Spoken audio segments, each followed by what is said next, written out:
बिस्मिल्लाहिर्रहमानिर्रहीम, अस्सलामुअलैकुम, good morning public, सुबह बखैर। मैं हूँ रुखमा इरफान मलिक। आज अब्दुल रऊफ साहब मेरे साथ शो में मौजूद नहीं होंगे, लेकिन मैं इस दुआ इस उम्मीद के साथ आपको आज के शो में खुशामदीद कहती हूँ कि आप सब बिल्कुल ठीक होंगे, खैरियत से होंगे, दिन आपका खुशगवार गुजरेगा। हरमीत का ज़रा रुख कर लें। अस्सलाम वालेकुम हरमीत, कैसे हैं आप?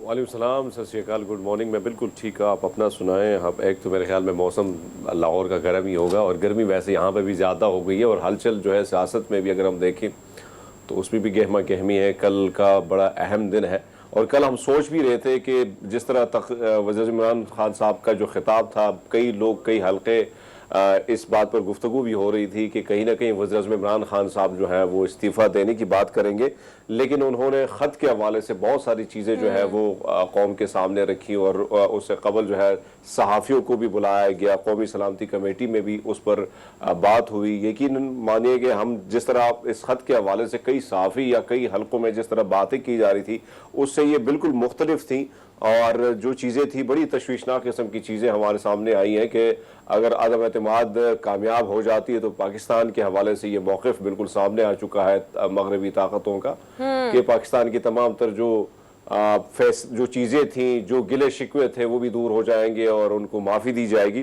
तो बहुत सारी ऐसी चीज़ें इसमें साथ थी, लेकिन इसके साथ साथ मैं एक और बात बताते चलूँ कि हम देख रहे थे कि जो एक चीज़ जो बहुत ही गर्दिश कर रही थी कि महंगाई के हवाले से कि अवाम जो है वो उकता चुके हैं वज़ीर आज़म इमरान खान साहब से, तहरीक इंसाफ से। लेकिन कल तहरीक इंसाफ हुकूमत को एक बहुत बड़ी कामयाबी जो है वो खैबर पख्तूनख्वा में ये दूसरा अगर हम देखें दूसरा मरहला था जिसमें मिली है। पहले मरहले में नाकामी हुई थी, बल्दियाती इलेक्शन की मैं बात कर रहा हूँ। उससे कबल आपको याद होगा कि मौलाना फजल रहमान साहब की ज़्यादा सीट्स आई थी, लेकिन इस बार हम देख रहे हैं कि 65 जो सीट्स 65 जो ज़िले हैं उनमें से जो अगर हम देखें तो तकरीबन कामयाबी जो है वो तहरीक इंसाफ को मिली है, और ये एक बहुत बड़ी कामयाबी हो सकती है। खैबर पख्तूनख्वा के अवाम ने जो है एक बहुत बड़ा फैसला जो है एक बार फिर तहरीक इंसाफ के हक में दे दिया है। तो ये एक तरफ तो कामयाबी है, लेकिन दूसरी तरफ चैलेंजेस भी बहुत है, मुश्किलात का सामना भी है, और कल का दिन बड़ा अहम दिन होगा। और हम देख रहे हैं कि हम कुछ ही घंटे, हम कुछ ही आप ये कह सकते हैं कि अब आज हम अगर वज़ीर आज़म इमरान खान साहब कह रहे हैं तो शायद पीर को हम साबिका कहेंगे या पोजीशन लीडर के तौर पर उसको देखेंगे। बहुत सारी चीजें बदल सकती हैं। अभी ये बिल्कुल एक दो दिन की बात है और तमाम तरह सिचुएशन क्लियर हो जाएगी, बट बहरहाल जिन चैलेंजेस की आपने बात की है वो बहुत ज्यादा बढ़ चुके हैं। गो कि उनकी बॉडी लैंग्वेज पे हम स्टार्ट से ही देख रहे हैं, बहुत ज्यादा कॉन्फिडेंट थी। कल अगर हम देखें, इससे पहले कि उनके खिताबात देखें और कल का अगर हम खिताब देखें तो बहुत ज्यादा वाज़ेह फर्क भी कुछ नजर आया। और कल ऐसे था कि उनकी तमाम तर उम्मीदें जो हैं वो उस तरह से अब नहीं रही, और अब वो तैयार हैं, जो भी होगा वो उस चीज़ के लिए तैयार हैं। इस पर भी बहरहाल हम बात करेंगे आगे चलकर। बहुत सी कल डेवलपमेंट्स हुई ख़त के बारे में, जो कुछ उन्होंने कहा, कुछ फिक्रमंदी की भी उस ख़त में बातें थी। बहरहाल तमाम तर चीज़ें आगे चलकर हम शो में डिस्कस करेंगे। सबसे पहले आज की टॉप स्टोरीज अपने नाज़रीन के साथ शेयर करना चाहिए। रोज़ के साथ हम आगाज़ करेंगे, जिसके बाद अगर देखें सो कौमी असम्बली का इजलास जो है वो 3 अप्रैल संडे दोपहर 11:30 बजे तक मुलतवी किया जा चुका है। वोटिंग भी होगी, इस पर भी हम डिस्कशन करेंगे, और साथ ही साथ जो प्राइम मिनिस्टर साहब का कल का खिताब है उस पर भी एनालिसिस हासिल करेंगे। अगला जो हमारा सेगमेंट होगा वो बहुत ज़्यादा इंटरेस्टिंग और स्पेशली ख़वातीन के इंटरेस्ट का है। आजकल बहुत सी ख़वातीन में रंग गोरा करने वाली क्रीम्स का रुझान जो है वो बढ़ता चला जा रहा है। अच्छा, इनके बहुत सारे साइड इफ़ेक्ट्स भी होते हैं। कुछ मेडिकली अगर हम देखें जो उनमें अगर आपको किसी फिजिशियन ने रिकमेंड किया, डर्मेटोलॉजिस्ट ने रिकमेंड किया और उस प्रॉपर मेडिकल के हवाले से है तो वो तो चीज़ें ठीक हैं, बट अक्सर औकात इन रंग गोरा करने वाली क्रीम्स में मरकरी का इस्तेमाल बहुत ज़्यादा किया जाता है, जो आपकी स्किन को बहुत ज़्यादा मुतासर कर सकता है, कर देता है। सो इस पर ओवरऑल हम बात करेंगे। साथ ही साथ पाकिस्तान की इनाया डार ने अबू धाबी इंटरनेशनल मुकाबलों में गोल्ड मेडल अपने नाम किया है। इनाया डार आज हमें शो में ज्वाइन करेंगी। मुल्क की सलामती और तरक्की में अल खिदमत फाउंडेशन का बहुत ज़्यादा अहम किरदार है, इसको भी हम देखेंगे। और Ramsha Ejaz PGF international ladies golf championship इन्होंने अपने नाम की है, चैम्पियनशिप जीत ली है। रमशा एजाज भी आज हमें शो में ज्वाइन करेंगी। सबसे पहले हम आगाज़ करेंगे डेली डोज के साथ, और डेली डोज में जो पहली स्टोरी है वो इसी हवाले से है कि हम अक्सर देखते हैं कि एक तो हरमीत, इस चीज़ से तो आप भी अग्री करेंगे, ख़वातीन को ड्राइविंग करने में बहुत सी प्रॉब्लम्स का सामना करना पड़ता है। और अगर कोई खातून सड़क पर गाड़ी चला रही होगी तो हर कोई उसको रुककर एक दफ़ा देखेगा ज़रूर। और मैं अक्सर ये बात कहती हूँ कि अगर वही गलती एक खातून से, वैसी ही गलती एक मर्द से हो जाए तो शायद मर्द को कोई इतना स्टेयर नहीं करता जितना एक औरत को किया जाता है। बट एनीवेज इसी तरह बहुत सी जगह हैं जहाँ पर ख़वातीन को बहुत से मसाइल का भी सामना है। अगर हम अपने मुल्क में ही देख लें, यहाँ पर ड्राइविंग लाइसेंस बनवाना बहुत अजाब से बड़ा मुझे तो लगता है काम है। मैं 5 साल बाद अब आकर, वो भी एक रेफरेंस की वजह से ड्राइविंग लाइसेंस बन गया है। सो बहुत सी हमारी ख़वातीन थी जो ड्राइविंग लाइसेंस बनवा नहीं सकती थी। मतलब बहुत ही मुश्किल प्रोसीजर था जिसको अब आसान कर दिया गया है। लाहौर की ट्रैफिक पुलिस ने शहर में ख़वातीन के लिए अलहदा व्हीकल लाइसेंस सेंटर कायम किया है, जहाँ पर बहुत ही ज़्यादा कंफर्टेबल एनवायरनमेंट है, टेस्ट भी बड़े आसानी से लिए जाते हैं, प्रोसीजर बहुत ज़्यादा ईजी है। और इसके साथ साथ अगर हम देखें तो रोज़ाना की बुनियाद पर यहाँ पर 25 से 30 लाइसेंस जो हैं वो इनिशियली बनाए जाते हैं और यहाँ पर सिर्फ और सिर्फ ख़वातीन आएंगी और उनको फैसिलिटेट किया जाएगा। जी नहीं, ये बहुत अच्छी बात है, बहुत अच्छी बात है, इसको अप्रिशिएट करना चाहिए, क्योंकि मैं समझता हूँ कि ख़वातीन को बहुत सारे मसाइल का सामना तो है। साथ साथ आपने ड्राइविंग की बात की कि जब भी हल्की सी गलती भी खातून से हो जाए और वो ड्राइविंग करे और मर्द हजरात उनको अगर देखें कि खातून ने की है ये गलती, तो फिर उस पर जितनी बातें कोशिश की जाती है कि भाई ड्राइविंग नहीं आती, खातून है तो क्यों आई है ड्राइविंग करने, इस किस्म की बातें जो है वो उमूमन ख़वातीन को सुननी पड़ती है और फेस करनी पड़ती है। और लाइसेंस के हवाले से आपकी बात दुरुस्त है कि कहीं बहुत ऐसे सेंटर तो बने हुए हैं, लेकिन ये पहला सेंटर है जहां पे खवातीन जो है वो बाकायदा टेस्ट लेंगी और बाकायदा जो सारा मरहला है, जिस मरहले से उसको गुजरना है, तो खवातीन ही सामने होंगी। तो मैं समझता हूँ कि कहीं ना कहीं कंफर्ट जोन जो है वो खवातीन को मिल रहा है और ये बहुत अच्छी बात है। इसको जितने अप्रिशिएट किया जाए कम है और ज़्यादातर सपोर्ट की ज़रूरत है। जो खवातीन ड्राइविंग करती हैं लाइसेंस के, उनको मुश्किलात का सामना होता है, तो अब ये मुश्किलात जो है उनकी कम हो जाएंगी। बिल्कुल। अच्छा, ये तो चलें खवातीन के लिए एक काम कर दिया गया है, मेरे ख्याल में ओवरऑल भी आसानी होनी चाहिए। अच्छा, मैं 2 साल पहले देखूं तो बहुत मुश्किल था, मुश्किल उस तरह से नहीं था लेकिन प्रोसीजर बहुत लंबा था। और प्रोसीजर लंबा होने के साथ साथ जब भी आप किसी सेंटर में जाते थे, अगर आपके पास कोई सिफारिश नहीं थी तो आपको बहुत लंबी लंबी लाइन्स में लगना पड़ता था, तो वो इटसेल्फ एक बहुत ही टॉर्चरिंग सा मरहला हो जाता है। अच्छा, इन चीज़ों को अब थोड़ा सा आसान कर दिया गया है, बट स्टिल बहुत सी चीज़ें ऐसी हैं जो बहुत ज़्यादा फ्रस्ट्रेटिंग है। सो खवातीन के लिए तो एक ये सेंटर कायम कर दिया गया है। मेरे ख्याल में इस प्रोसीजर को, जिसको पहले से ज़्यादा बेहतर किया गया है, मज़ीद बेहतर करने की भी ज़रूरत है, क्योंकि हमारे यहाँ पर मैं बहुत से अपने इर्द गिर्द के लोग ऐसे देखती हूँ बहुत अच्छी ड्राइविंग करते हैं लेकिन ड्राइविंग लाइसेंस अभी तक उन्होंने नहीं बनवाया। और हर कोई इस तलाश में होता है कि हमें कोई छोटा मोटा रेफरेंस मिल जाए, हमें ये जो हैसल है, परेशानी है, रश है, इससे बचना पड़ जाए। तो मेरे ख्याल में इस हवाले से ओवरऑल भी थोड़ी सी आसानी होनी चाहिए। ये बात भी आपकी दुरुस्त है कि कोशिश यही होती है रेफरेंस ढूंढने की, और रेफरेंस मिलते भी हैं, और यही सिफारिशों का जो मसला है वो तो होता रहता है। लेकिन अगर चीज़ों में, सिफारिशों में, उन मामलों में कमी आए और कुछ ना कुछ सहूलियात जो है वो अगर दी जाए, लंबी लाइनें या इंतजार करना, अगर हम बाहर दुनिया में जाते हैं रोमा तो बहुत ज़्यादा इंतजार भी करना पड़ता है, लोग अपनी बारी का इंतजार करते हैं, बड़े सब्र का, तामुल का मुजाहरा बाहर की दुनिया में देखा जाता है। लेकिन हमारे यहाँ ये चीज़ थोड़ी सी कम है। यहाँ पे कोशिश की जाती है कि भैया मैं लाइन में क्यों खड़ा हूँ या लाइन में क्यों खड़ी हूँ, उससे बेटर है कोई सिफारिश करके मैं आगे जल्द सबसे पहले मैं ही चली जाऊं। लेकिन हम देखते हैं कि ये जो चीज़ हुई है थोड़ी सी डिफरेंट, क्योंकि इस्लामाबाद की अगर मैं बात करूं तो यहाँ पे बहुत अच्छा काम हो रहा है लाइसेंस के हवाले से।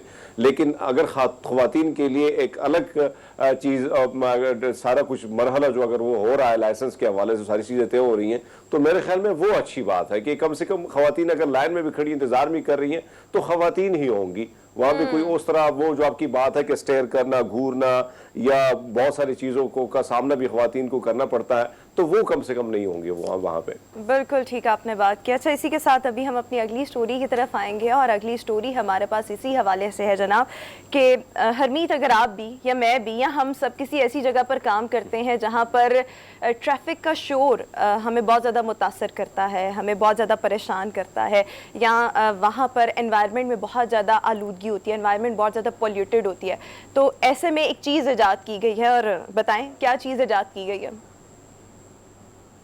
देखिए स्क्रीन पे तो मुझे हेडफोन ही नज़र आ रहे हैं, और ये वैसे भी अगर आज की ज़रूरत भी है, और हम बहुत ज़्यादा हमेशा हम ये बात करते रहते हैं कि मगरब की बात तो हम करते हैं, लेकिन पाकिस्तान में भी अब ये सूरत हाल है कि भाई कोशिश ये की जाती है कि अगर आप सफ़र कर रहे हैं, आप कहीं आपका दिल नहीं कर रहा है किसी से बात करने को, तो भैया हेडफोन लगा दो और अपनी जो भी आपने सुनना, क्योंकि अक्सर ये होता है कि हम गाड़ी में सफ़र भी करते हैं तो गाना जिसने लगाया होता है ड्राइवर ने, उसका अपनी पसंद का गाना तो हो सकता है लेकिन हमारी पसंद का नहीं होता है। तो ये तो आपके पास होती है भाई, आपके मोबाइल है, आपके पास सिस्टम है सारा, लेकिन हेडफोन ही है, ये अच्छी बात है कि भाई हाँ, कम से लेकिन कम देखिए एक तो अब यहाँ शोर पर शराबे से आप बचेंगे। हेडफोन्स तो हैं, लेकिन हेडफोन्स अगर मेरे जैसा बंदा कोई गाने सुन रहा हो तो वो इतनी को लाउड आवाज होती है ना कि वो आपको थोड़ी देर बाद वैसे ही सर में दर्द होने लग जाती है। मेरी वैसे भी आदत है कि जब मैं कोई सफर स्टार्ट करती हूँ ना तो वो बड़े जोश के साथ ये ऊंची आवाज में गाने और इस तरह, तो वो 10 मिनट बाद ही आपकी एनर्जी लेवल डाउन हो जाता है, स्लो म्यूजिक भी बर्दाश्त नहीं होता। बट बहरहाल ये अभी जो हम हेडफोन्स दिखा रहे हैं, नॉर्मली भी हेडफोन्स या एयरपॉड्स या कोई भी आपकी हैंड्स फ्री वगैरह जो हैं, आपकी जो कुव्वत समात है उसको थोड़ा बहुत मुतासर करते हैं अगर आप एक लेवल से ऊंचा जाकर कुछ भी सुन रहे हो। बट ये जो हेडफोन है इसमें कुछ ऐसे चीज़ें हैं, एक तो इसमें एयर प्योरीफायर लगा हुआ है, और एयर प्योरीफायर से ये होगा कि अगर आप इसको लगाएंगे तो आपके जो कान हैं, एनवायरनमेंट में मौजूद जितने भी जर्म्स हैं उनसे बच जाएंगे। अपार्ट फ्रॉम दिस आपको बाहर का शोर उस तरह से सुनाई नहीं देगा, आपको इतना मुतासर नहीं करेगा। आजकल के जो लेटेस्ट एयरपॉड्स हैं जो अच्छी वाली कंपनी के हैं, आप क्या नाम उनका लें, उनमें ये फैसिलिटी आ चुकी है, लेकिन एयर प्योरीफायर ये तमाम चीज़ें जो हैं ये अभी और किसी ने इंट्रोड्यूस नहीं करवाई। सो ये बरतानिया की कंपनी है डायसन, जिन्होंने कुछ अर्सा पहले दुनिया का सबसे बेहतरीन किस्म का एक वैक्यूम क्लीनर भी बनाया था। अब उन्हीं की ये इजाद है, बहुत अरसे से इस पर काम हो रहा था और इस कंपनी का ये कहना है कि हम इससे कोई खातिर ख्वाह मुआवजा प्रॉफिट वगैरह कमाने की नीयत से नहीं हमने बनाया, बस हम इसको बहुत जल्द मार्केट में लॉन्च कर देंगे और बस ये लोगों की आसानी के लिए, लोगों की भलाई के लिए। जी हाँ, ये बात अच्छी है क्योंकि नॉर्मली हम देखते हैं कि रोमा इस्तेमाल इसका ज़्यादा हो रहा है, नुकसान भी इसका बहुत ज़्यादा है। जिस तरह आपने बात की कि आपकी तरफ बहुत सारे ऐसे लोग हैं जो म्यूज़िक बहुत लाउडली सुनते हैं और आपकी बात ठीक है कि एनर्जी फिर उसी तरह ख़त्म हो जाती है बहुत जल्दी, और नुकसान भी इसका बहुत ज़्यादा है, आप बहुत सारे नुकसान है।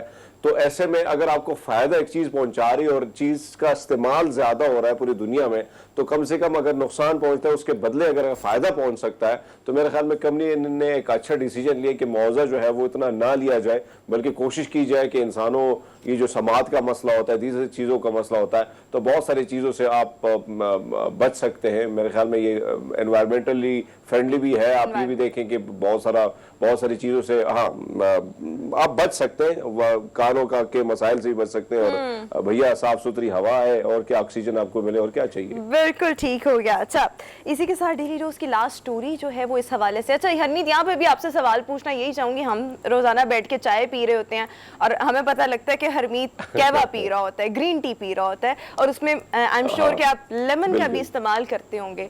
सो लेमन जो है आज तक वो आपने कितना बड़ा देखा है? मैक्सिमम जो साइज होगा वो कितना होगा? नॉर्मली हमारे यहाँ पर कॉन्सेप्ट ये जो चाइना के लीमू है वो बहुत बड़े होते हैं। जी जी जी। नहीं, वैसे अगर हम देखें तो ज्यादा से ज्यादा मैंने जो देखे हैं तो वो तकरीबन इतना, ये जो हमारे यहाँ नॉर्मल हमारे यहाँ पाकिस्तान की मार्केट में मंडी में मिलते हैं, तो ये तो आपने भी देखे मैंने भी देखे, लेकिन इससे हल्का सा बड़ा जो है बड़े साइज में मैंने देखा है, लेकिन आप मेरे ख्याल में कुछ इससे ज्यादा बड़ा लेके आई हैं। बिल्कुल, वो मैं आगे चलकर बताती हूँ, लेकिन हमारे यहाँ पर अगर बड़े साइज का जो लेमन होता है तो वो अंदर से नॉर्मली खाली होता है, उसमें जूस वगैरह नहीं होता, रस नहीं होता। बिल्कुल। अच्छा, हम जिन खातून का जिक्र करने लगे हैं ये एक मार्केट में गई, बेसिकली एक बेकरी ओनर हैं और शॉपिंग के लिए गई, वहां पे इनको लेमन नजर आया और इनके बकौल इनके जो अपने बेटे का सर है ना वो छोटा है और लेमन बड़ा है। सी अच्छा। और हम वैसे बाय द वे अभी वो कुछ पिक्चर्स भी दिखा रहे हैं इस हवाले से। सो इस लेमन के साइज को देखें, लंबाई इसकी 9 इंचेस है, वजन इसका 4 पाउंड है। और अच्छा, इसको थोड़ा सा एनालाइज किया गया कौन से दरख्त से लाया गया है। सो देखा गया कि 1989 में एक दरख्त था, उस टाइम पर भी एक लेमन यहाँ से उतरा था जिसका अगर वजन जो देखा जाए तो 10 पाउंड्स था, जो कि इससे भी बड़ा था, और तब Guinness book of world record में भी इसको शामिल किया गया था और इसको रिकग्नाइज किया गया था। अभी ये उतना बड़ा तो नहीं है, बट ये उसी दरख्त का ये लेमन है। सो सी बहुत ह्यूज साइज, बड़ा साइज है। नॉर्मल मतलब 17 वही पुराना है और 17 गुना ज्यादा है आम लेमन से बड़ा इसका साइज। अब इसमें देखना ये होगा कि रस उतना ही है जितना हमारे यहाँ जो लेमन मिलते हैं उसमें है, और अक्सर बड़े लेवल में मिलता ही नहीं है, लेकिन इसमें देखना ये होगा कि इसमें रस भी उतना है जितना ये लेमन है। बिल्कुल ठीक हो गया। अच्छा, तो इसी के साथ मेरे ख्याल में हम यहाँ पर अपने डे वाइंड अप कर देते हैं और अभी हम शो में एक ब्रेक शामिल करेंगे। ब्रेक के बाद दोबारा हाजिर होंगे कुछ नए मौज़ूआत के साथ। बहुत सी पॉलिटिकल डेवलपमेंट्स हैं जिस पर हमने खुद भी गुफ्तगू करनी है और ओपिनियन भी हासिल करेंगे। एनालिस्ट हमारे साथ शो में मौजूद होंगे। आपसे मुलाकात होगी एक ब्रेक के बाद। Stay with us and good morning.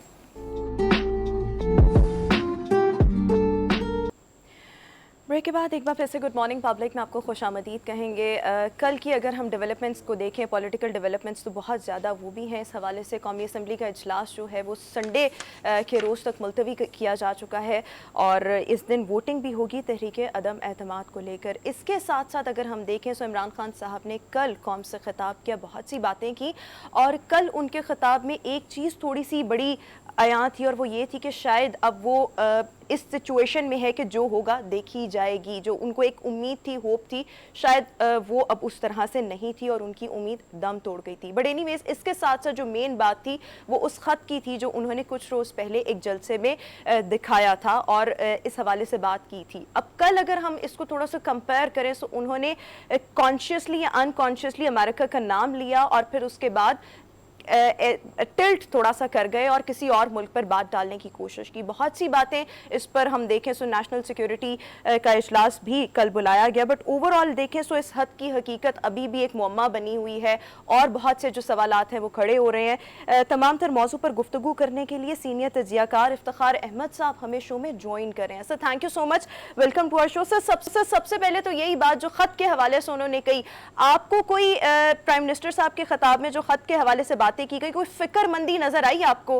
और ये जो खत जिस तरह से उन्होंने दानिस्ता या गैर दानिस्ता तौर पर अमेरिका का नाम लिया और फिर थोड़ा सा अपने बात को थोड़ा सा टिल्ट भी किया, आपको क्या लगता है पाकिस्तान के सफारती मामलात पर ये स्टेटमेंट किस हद तक मुतासर हो सकती है? अमेरिका ने तो आज ऑफिशियली कहा है कि वो ऐसी किसी भी साजिश में शामिल नहीं है और उन्होंने कहा है कि पाकिस्तान में जो एक आईनी तरीकाकार है उसको सपोर्ट करते हैं। ये जवाब आया है, अमेरिकन ने ऑफिशियली जारी किया है।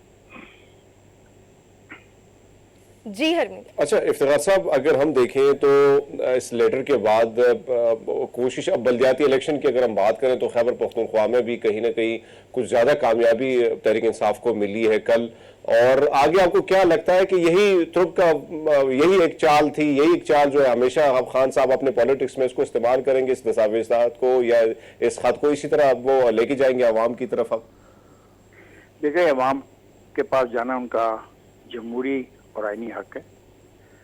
जो खैबर पख्तूनख्वा की बात कर रहे हैं वहाँ पे इमरान खान ने यू टर्न लिया। पहले उन्होंने कहा कि मैं किसी भी रिश्तेदार को टिकट नहीं दूंगा और आप स्टडी कर लें, इस दफा रिश्तेदारों को टिकट दिए गए। दूसरी जो वजह वहाँ पे बनी वो जो शिकस्त उनको हुई थी उसके बाद उन्होंने अपने आप को रीऑर्गेनाइज किया, जिसके नतीजे में ये नतीजे आपके सामने आए। ठीक है इफ्तिखार साहब, यहाँ पर ये भी बात करना चाहूँगी, जिस स्टेटमेंट की आप बात करें, ऑफिशियल स्टेटमेंट आ चुकी है अमेरिका की जानिब से। कल भी एक स्टेटमेंट आई थी अमरीकी महकमा खारजा की जानिब से और कल भी उन्होंने ला ताल्लुकी का इजहार किया था और फिर कल इमरान खान साहब ने अपनी स्पीच में खिताब में दोबारा से नाम लिया है। आपको क्या लगता है ये जो सफारती मामलात हैं, क्योंकि हम बहुत से मामलात पर पाकिस्तान और अमेरिका की कोल्ड और वो जो तमाम तर मामलात हैं, सर्द और गर्मी, सर्दी गर्मी जारी रहती है और हम बहुत सी चीज़ों पर उन पर डिपेंडेंट भी हैं। सफारती मामलात ही मैंने आपसे पहले भी सवाल किया था, किस हद तक मुतासर हो सकते हैं? इसका तो वक्त बताएगा आने वाला कि किस हद तक मुतासर हो सकते हैं।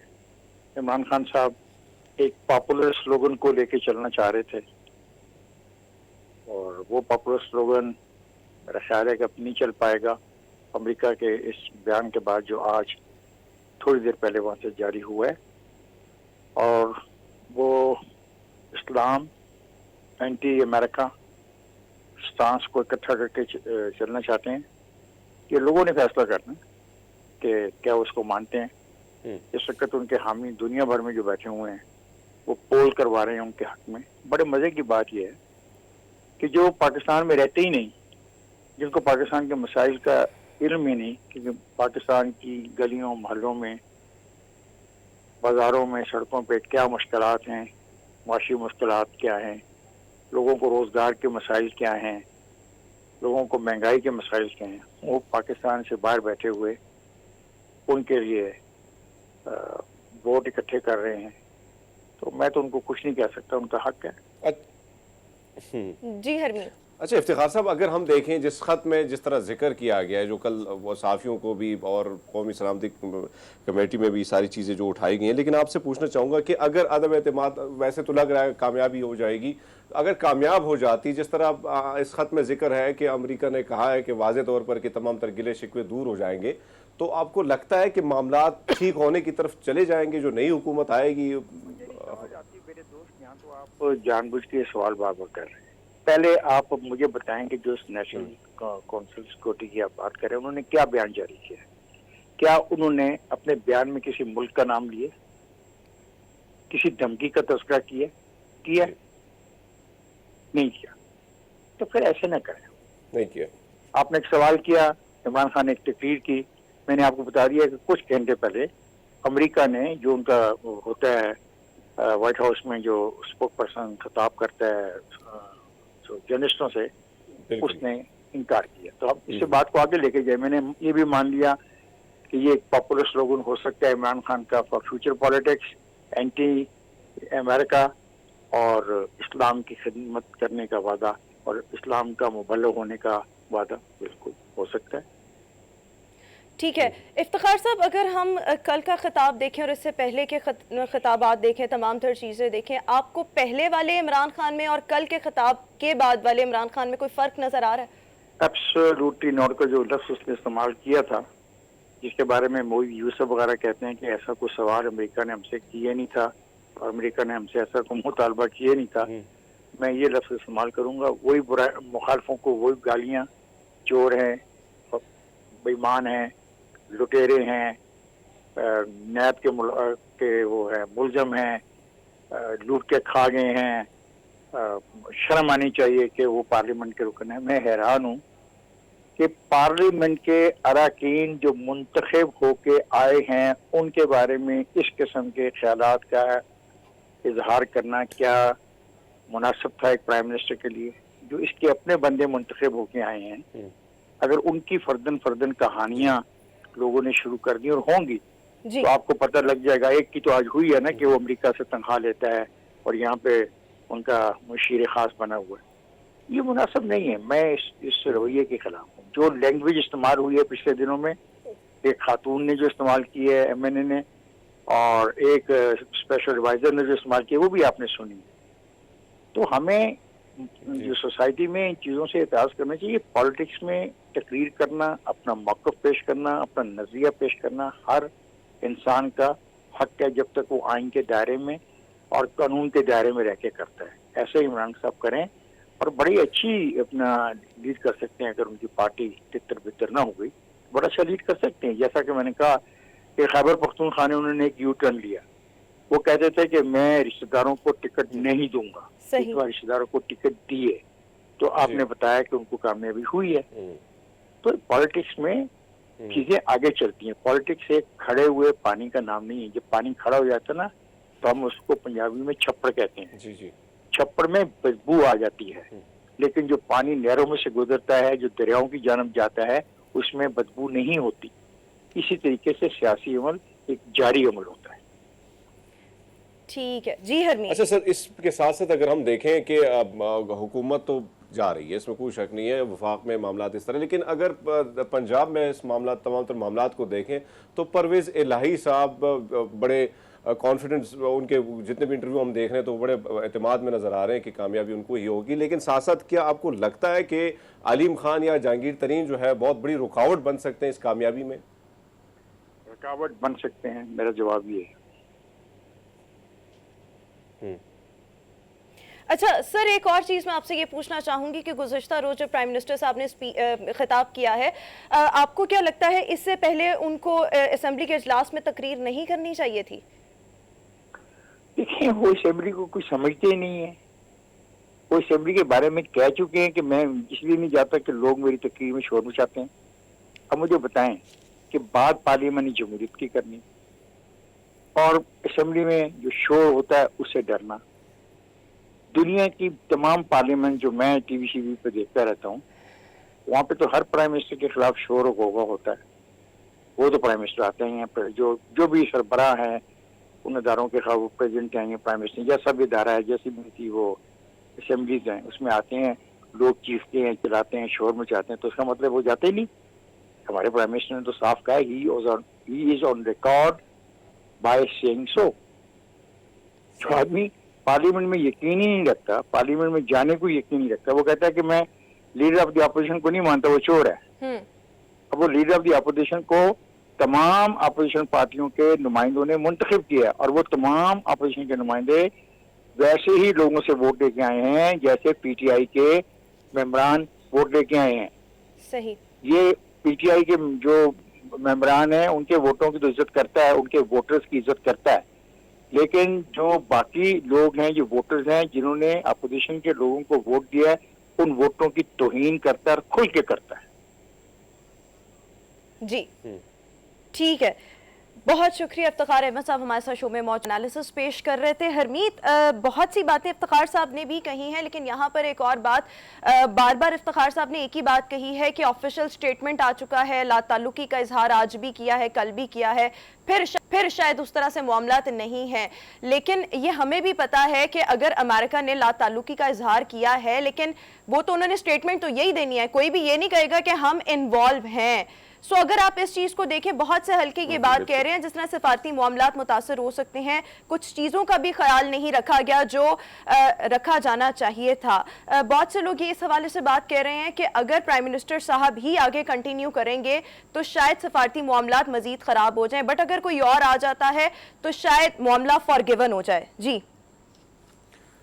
देखिए रोमा, अगर हम देखें तो इसमें कोई शक नहीं कि वज़ीर-ए-आज़म इमरान खान का शुरू से ही झुकाव जो है वो किसी और तरफ ज़्यादा था। इसमें भी कोई शक नहीं है कि हम अगर देखें तो हमारी एक्सपोर्ट जो है वो 70% जो है वो मगरब की तरफ ही है। फिर हम ज़्यादा जो है वर्ल्ड बैंक या IMF या बहुत सारी ऐसी चीज़ें, बहुत सारे मामलात जो हैं वो पाकिस्तान का ज़्यादातर दारोमदार जो है उन चीज़ों पर है, अमेरिका और मगरब पर ही है। लेकिन यहाँ पे अगर वज़ीर-ए-आज़म इमरान खान को अगर हम देखें तो उसकी बात भी गलत नहीं थी कि बहुत सारी चीज़ें, बहुत सारी कुर्बानियाँ इस वतन ने, इस रियासत ने आप लोगों के कहने पर ही दी हैं, लेकिन हमें उसी तरह उसका सिला जो है वो नहीं दिया गया। उसके बरक्स अगर हिंदुस्तान को हम देखें तो हिंदुस्तान में जब भी कोई बात हुई है, जब भी कोई ऐसा मौका है तो अमेरिका उधर ही खड़ा नजर आता है, हालांकि उसके मुकाबले में पाकिस्तान ने सबसे ज्यादा कुर्बानी दी। यही मौक़िफ़ था वज़ीर-ए-आज़म इमरान खान साहब का।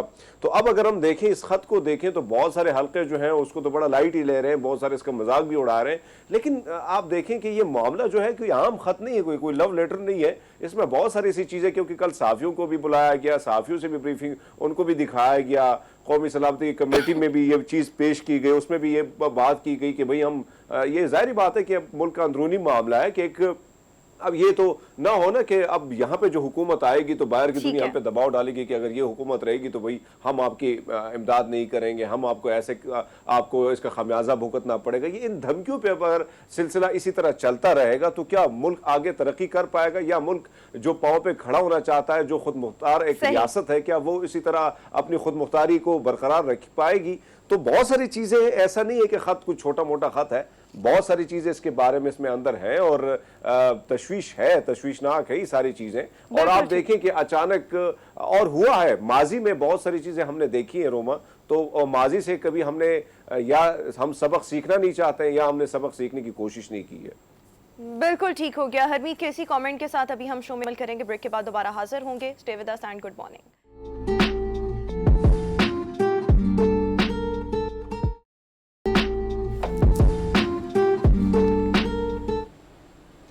ब्रेक के बाद एक बार फिर से गुड मॉर्निंग पब्लिक में आपको खुशामदीद कहेंगे। ख़वातीन की खूबसूरती बहुत ज़्यादा मैटर करती है, ख़वातीन के अपने लिए भी, और इस खूबसूरती को कायम रखने के लिए भी बहुत सी चीज़ें मैटर करती हैं, जिसके लिए ख़वातीन बहुत सी चीज़ों का इस्तेमाल भी करती हैं। वो क्या चीज़ें होती हैं आप सब जानते ही होंगे, बट उनको आगे चलकर भी डिस्कस करेंगे। बट अगर इसमें मैं थोड़ी सी अपनी ज़ाती ओपिनियन ऐड करूँ तो मेरे ख्याल में किसी भी खातून या किसी भी इंसान को उसकी पर्सनैलिटी, उसका कॉन्फिडेंस, जिस तरह से वो ख़ुद को कैरी करता है, कॉन्फिडेंस के साथ साथ अच्छा अखलाक, ये तमाम चीज़ें बहुत खूबसूरत बनाती हैं बाकी चीज़ों को मेंटेन रखना वो आप कर सकते हैं, और कुछ चीज़ें गॉड गिफ्टेड भी होती हैं। सो ये चीज़ें मेरे ख्याल में प्राइमरीली मैटर करनी चाहिए किसी भी खातून के लिए, इंसान के लिए, और करती भी हैं। अच्छा, इससे हटकर खूबसूरती को अगर हम देखें, खूबसूरती को मेंटेन करने के लिए अगर हम देखें, इंजेक्शंस का भी इस्तेमाल किया जाता है। और हमारे यहाँ अगर हम एशियन कल्चर देखें, स्पेशली पाकिस्तान और इंडिया की बात करें, सो वहाँ पर खूबसूरती के लिए कुछ पैरामीटर सेट किए गए हैं, और उनमें एक पैरामीटर ये है कि खातून का रंग गोरा होना उसको बहुत खूबसूरत बनाता है। मैं इससे इत्तेफाक उस तरह से नहीं करती। अब ख़वातीन जो हैं वो हमारे यहाँ पर कॉन्शियस होकर इंजेक्शंस भी अक्सर लगवाती हैं, अक्सर ब्यूटी क्रीम्स का भी बहुत ज़्यादा इस्तेमाल करती हैं। कुछ तो मेडिकली सर्टिफाइड होती हैं, उस हद तक तो ठीक है, लेकिन कुछ क्रीम्स जो बड़े लोकल सतह पर बनाई जाती हैं, बड़ी सब स्टैंडर्ड किस्म की होती हैं, उनमें स्टीरॉइड्स का इस्तेमाल किया जाता है, मरकरी का इस्तेमाल किया जाता है, जो कि आपके स्किन को बहुत ज़्यादा मुतासर करता है। मरकरी का इस्तेमाल कमोबेश हर चीज़ में ही होता है, दंदान साजी में भी होता है, कॉस्मेटिक्स में भी होता है, बट एक लेवल से ज़्यादा अगर आप इसका इस्तेमाल कर लें सो बहुत सी चीज़ों को मुतासर कर सकता है। सो मरकरी डाला क्यों जाता है, क्या क्वांटिटी होनी चाहिए, एक्सेसिव यूज से क्या हो सकता है, आज हम इस पर बात करेंगे। डर्मेटोलॉजिस्ट डॉक्टर सानिया हमारे साथ शो में मौजूद हैं। डॉक्टर साहब, thank you so much, welcome to our show. सबसे पहले एग्री करेंगी कि ये खूबसूरती तो वैसे तो बाद में है, जिसको आपने मेंटेन करना है। आपका अटायर, आपकी पर्सनालिटी, आपका अखलाक आपको खूबसूरत बनाता है, और हमारे यहाँ पर खवातीन को ये पता होना चाहिए। ये चीज़ें बात की हैं। अच्छा, इसके साथ साथ यही मेरा सवाल कि मरकरी कॉस्मेटिक प्रोडक्ट्स में हम उसी की बात करेंगे, रंग गोरा करने वाली क्रीम्स में डाला क्यों जाता है, इसके फ़ायदे क्या हैं, नुकसानात क्या हैं? अच्छा, पहले तो आपने बड़ी प्यारी बात की है कि हमारे मुल्क में जो एक स्टैंडर्ड बना दिया गया खूबसूरती का रंग गोरा होना, ये नहीं होना चाहिए। हमें एक इनर अपनी ब्यूटी रखनी चाहिए, एक इखलाक अच्छा करना चाहिए, बहुत अच्छी बात है। लेकिन यहाँ पे अनफॉर्चुनेटली चूँकि लोग गोरा रंग करने की तरफ प्रेफरेंस देते हैं, ना सिर्फ मर्द, ना सिर्फ औरतें बल्कि मर्द भी ये चीज़ की तरफ जा चुके हुए हैं, क्योंकि हम डेली रूटीन में इतने पेशेंट्स ऐसे देखते हैं जो रंग गोरा करने की क्रीम्स के इस्तेमाल के साइड इफ़ेक्ट से हमारे पास आते हैं। मरकरी का जब भी क्रीम्स में डाली जाती हैं, और अगर ये ज़्यादा क्वांटिटी में डाला जाए क्रीम में, तो ये बड़ी जल्दी रंग गोरा करता है, बड़ी जल्दी आपके कलर को ये साफ़ करता है। लेकिन ये फ़ायदा नहीं है, ये इनफैक्ट नुकसान है कि जब ये आप अपना नॉर्मल कलर चेंज करेंगे स्किन का, तो वो आपकी स्किन को डैमेज करेगा। इसके साथ साथ ये आपकी स्किन के ऊपर जैसे ही आप लगाना शुरू करते हैं, आपकी स्किन बहुत फ्रेश होना शुरू हो जाती है, गोरी होना शुरू हो जाती है। लेकिन कुछ दिन के बाद आपकी स्किन के ऊपर पैचेस पड़ना शुरू हो जाते हैं, आपके चेहरे के ऊपर रुआं बढ़ जाता है, बाल बढ़ जाते हैं। तो ये तमाम वो चीज़ें हैं जो इसके नुकसान आते हैं। और ना सिर्फ मरकरी बल्कि स्टीरॉइड्स भी क्रीमों में डाला जाता है ताकि इनके रिज़ल्ट्स हमें अच्छे से अच्छे मिल सकें, और हमें क्रीम्स के एकदम रंग गोरा किया जा सके लोगों का। लेकिन उसके नुकसानात क्या हैं कि चेहरे पे बालों का बढ़ जाना, चेहरे पे छाइयों का आ जाना, जिल्द का पतला हो जाना, खून की नालियाँ नुमायाँ हो जाना, और अल्टीमेटली ये तमाम चीज़ें जिल्द का कैंसर करती हैं। मरकरी में एक और चीज़ है, मरकरी के साथ आर्सेनिक भी बाज़ दफ़ा ऐड किया जाता है। ये मेटल्स हैं, मेटल्स जब भी हमारी स्किन पे लगेंगी या हम खाएंगे तो वो डेफिनेटली नुकसान देंगी। खून में ये जब जज्ब होती हैं, जब हम स्किन के ऊपर लगाते हैं तो ये तमाम चीज़ें खून में जज्ब हो जाती हैं, और हमारी तमाम चीज़ें हमारी किडनी और लिवर से फ़िल्टर होती हैं। तो जब हम ये चीज़ें अपनी स्किन पे लगा के अपने ब्लड में एब्जॉर्ब करा रहे हैं, तो ये फ़िल्टर हमारी किडनी में जाके होती हैं। अब इसकी वजह से किडनी स्टोन्स बढ़ना शुरू हो गए हैं, और जिनके किडनी स्टोन ज़्यादा हो जाएं तो अल्टीमेटली वो रीनल फेलियर, किडनी फेलियर की तरफ चले जाते हैं। तो ये बहुत मुज़र चीज़ें हैं। इसलिए मैं हमेशा ये पेशेंट्स को कहती हूँ कि आपको साइड इफ़ेक्ट्स आए हैं, आप इस चीज़ को अवॉइड करें, और ये मैसेज आगे तक पहुँचाएँ कि ये चीज़ नहीं इस्तेमाल करनी, क्योंकि अच्छा पैगाम आगे पहुँचाना एक सदका जारिया होता है। हमारे यहाँ पर तो कहते हैं ना कि बस अभी तो कर लें, अभी तो रिजल्ट मिल जाए, बात की बात में देखी जाएगी। इस पर भी खैर बात करेंगे। हरमीत जी जी, मेरी शायद आवाज नहीं पहुंच पा रही है। जी जी, आपकी आवाज आ रही है। मैं आपसे ये सवाल, ये क्रीम का रुझान जो है बहुत ज्यादा बढ़ रहा है। हम अगर देखें तो खवातीन जो है नई किस्म की क्रीमें मार्केट में आ रही हैं। वजूहात क्या है कि इतनी सारी चीज़ें बावजूद के साइड इफ़ेक्ट आपने जो बता दिए, क्या अब भी अवेयरनेस की कमी है, खवातीन को पता नहीं है या वो जानना नहीं चाहती, उसको सिर्फ गोरा रंग ही चाहिए? बिल्कुल अवेयरनेस की ज़रूरत है। बहुत से टीवी शोज़ भी मैं देखती हूँ, इस पर बहुत से अवेयरनेस कैंपेन्स चलाए जाते हैं, लेकिन स्टिल जब ये लोग देखते हैं कि मुझे 7 दिन में रंग गोरा कर रहा है, तो उनको बड़ा ये चीज़ कैच करती है, फैसिनेट करती है। तो ये चीज़ें अल्टीमेटली उनके लिए बाद में मुज़र होती हैं, और इतनी मुज़र होती हैं कि ये जिल्द का कैंसर कर सकती हैं। अब वो एक चीज़ जब वो इस्तेमाल करना शुरू करते हैं वो छोड़ भी नहीं पाते उसको, क्योंकि जब वो छोड़ेंगे वो मसला उनका मज़ीद बढ़ जाता है। तो इसलिए सबसे बेहतरीन इसका हल ये है कि आप अपनी स्किन के अकॉर्डिंगली, अपनी स्किन के हिसाब से किसी भी अच्छे स्किन स्पेशलिस्ट से मेडिकेटेड क्रीम रेकमेंड करा रहे हैं। अच्छा, ये मेडिकेटेड क्रीम्स में भी डेफिनेटली मरकरी तो शायद ऐड किया ही गया, बट वो क्वांटिटी इतनी होती है जो आपकी स्किन को नुकसान नहीं पहुंचाती।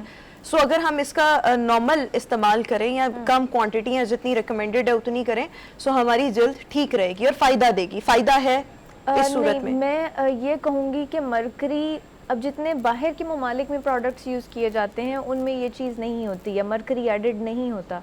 मरकरी के जो भी हैं, एक ये मेटल है और ये नुकसान देता है, तो मरकरी वाले प्रोडक्ट्स नहीं इस्तेमाल करने चाहिए। आप कोई भी क्रीम जो अच्छा प्रोडक्ट होगा वो आपको 3 से 4 हफ्ते के बाद रिजल्ट देगा, लेकिन उसका सबसे बड़ा फ़ायदा ये वो आपको नुकसान नहीं देगा। इसलिए अगर कोई मेडिकल कंपनी की भी प्रोडक्ट में मरकरी है तो वो इस्तेमाल नहीं करना तो चाहिए। वो आप इंग्रेडिएंट्स या उसके तमाम चीज़ें जो हैं वो पढ़ सकते हैं। बिल्कुल। जी हरमीत। जी जी, अच्छा मैं इसी के साथ एक और चीज़ के बारे में पूछना चाह रहा हूँ जिसका रुझान बहुत ज़्यादा हो गया है। वाइटनिंग इंजेक्शन जो है उसके क्या साइड इफ़ेक्ट हैं या वो ठीक है? मतलब बहुत ज़्यादा लोग कहते हैं कि भैया कुछ भी नहीं है, आप लगाओ, बहुत सारे लोग गोरे भी हो गए और बहुत सारी चीज़ें ठीक भी हो जाती हैं। जी जी, वाइटनिंग इंजेक्शंस का जो है, इसमें सबका एक कॉन्सेप्ट है जी कि ग्लूटाथायोन डला होता है। ग्लूटाथायोन नो डाउट एक एंटीऑक्सीडेंट है, बहुत अच्छा एंटीऑक्सीडेंट है। इसके साथ विटामिन सी, लिपोइक एसिड और भी चीज़ों का कॉम्बो होता है जो यूज़ किया जाता है। वाइटनिंग इंजेक्शंस पे मैं मना इसलिए नहीं करूँगी क्योंकि हमारी मेडिकल फील्ड में ये कीमोथेरेपी में एक as a adjuvant therapy use किया जाता है, जो आपकी कीमोथेरेपी के साइड इफ़ेक्ट्स को कम करता है। बेसिकली एंटीऑक्सीडेंट्स हैं, आपकी बॉडी से टॉक्सिन्स, जहरीला मादा, आसान ज़ुबान में समझाऊँ तो उसको कम करता है। लेकिन इनका नुकसान तब होता है जब आप सस्ते के चक्कर में सब स्टैंडर्ड प्रोडक्ट लगवाते हैं, बैड क्वालिटी प्रोडक्ट लगवाते हैं और ओवरडोज कराते हैं। इसका सबसे बड़ा नुकसान ये है कि लिवर और किडनी फेलियर में ले जाता है। सही। और दूसरी चीज़ ये कि ओवरडोज करने से बाज़ दफ़ा या कुछ लोग सेंसिटिव होते हैं, उनको ये चीज़ें रिएक्ट भी कर जाती हैं। सही। तो इन तमाम तर चीज़ों का ख्याल रखना बहुत ज़रूरी है और ऐसे तमाम प्रोडक्ट्स जिनमें मरकरी इस्तेमाल किया गया हो, ख्वाह वो मेडिकली सर्टिफाइड हो, तब भी उनका नहीं करना। बहुत शुक्रिया डॉक्टर सानिया हमारे साथ शो में मौजूद थी। अभी हम शो में एक ब्रेक शामिल करेंगे, वापस आएंगे एक ब्रेक के बाद।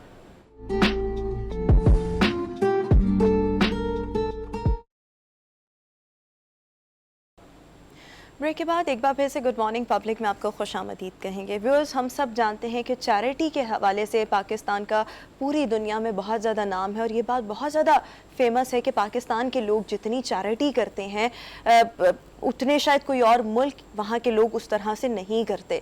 बट एनीवेज, इससे हटकर अगर हम देखें, अपने मुल्क के अंदर देखें, हमारे मुल्क के जो लोग हैं वो ना सिर्फ पाकिस्तान बल्कि अगर किसी भी किस्म के डिज़ास्टर की सूरत हाल अफ़गानिस्तान में देखने में आती है, कहीं और देखने में आती है, सो बढ़ चढ़ कर ना सिर्फ अपने मुल्क के लिए बल्कि दूसरे ममालिक के लिए भी काम करते हैं, उनकी फलाह के लिए अपना जो रोल है वो प्ले करते हैं। मुल्क के अंदर अगर हम देखें सो हमारे यहाँ पर लोगों की खिदमत का जो जज्बा है वो बहुत से लोगों में भी है, इंडिविजुअल्स में भी है, इदारों में भी है, फाउंडेशंस बनी हुई हैं जो अपनी कैपेसिटी में रहते हुए लोगों की खिदमत के लिए, फलाह के लिए काम कर रही हैं, जो कि अल्टीमेटली हमारे मुल्क की फलाह है।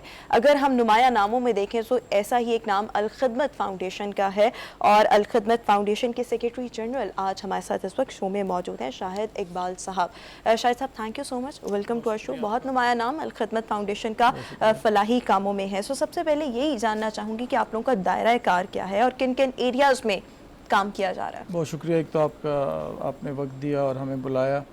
अल खिदमत फाउंडेशन पाकिस्तान बुनियादी तौर से 7 बड़े एरियाज़ में काम करती है, जिसमें डिज़ास्टर मैनेजमेंट है, हेल्थ है, एजुकेशन है, ऑर्फन केयर है, क्लीन वाटर है और इसके साथ माइक्रो फाइनेंस का एक प्रोजेक्ट भी चला रही है। तो ये 7 बड़े एरियाज़ हैं जिसमें हम मुल्क भर में काम कर रहे हैं और कोशिश कर रहे हैं कि इस मुल्क का वो तबका जिसको सहूलियात मुयस्सर नहीं है और उनको वो सहूलियात जो हैं वो मुहैया की जा सकें। ठीक है जी हरमीत। अच्छा सर, अगर हम देखें तो ज़्यादातर हमने देखा है कि जब भी कोई डिज़ास्टर होता है या कोई इस तरह के नागहानी वाक़यात होते हैं या कोरोना जो हमने देखा उसमें मुझे भी याद है कि बहुत ज़्यादा अलखिदमत के वर्कर बड़े एक्टिव थे, अलखिदमत फाउंडेशन बड़ी एक्टिव थी। तो ऐसी सूरत हाल जब नागहानी आफत आती है तो ऐसे में कैसे अलखिदमत जो है काम करती है, किस तरह उसका तरीक़ाकार क्या होता है? देखिए, अलखिदमत फाउंडेशन का एक नेशनल नेटवर्क है, एक बड़ी तादाद में वॉलंटियर्स है, पूरे मुल्क के अंदर एक फुटप्रिंट है और उसी के ज़रिए हम ऑपरेट करते हैं। और ये जो यानी पूरी ऑर्गेनाइजेशन है, जब भी कोई डिज़ास्टर आता है तो ये हरकत में आती है।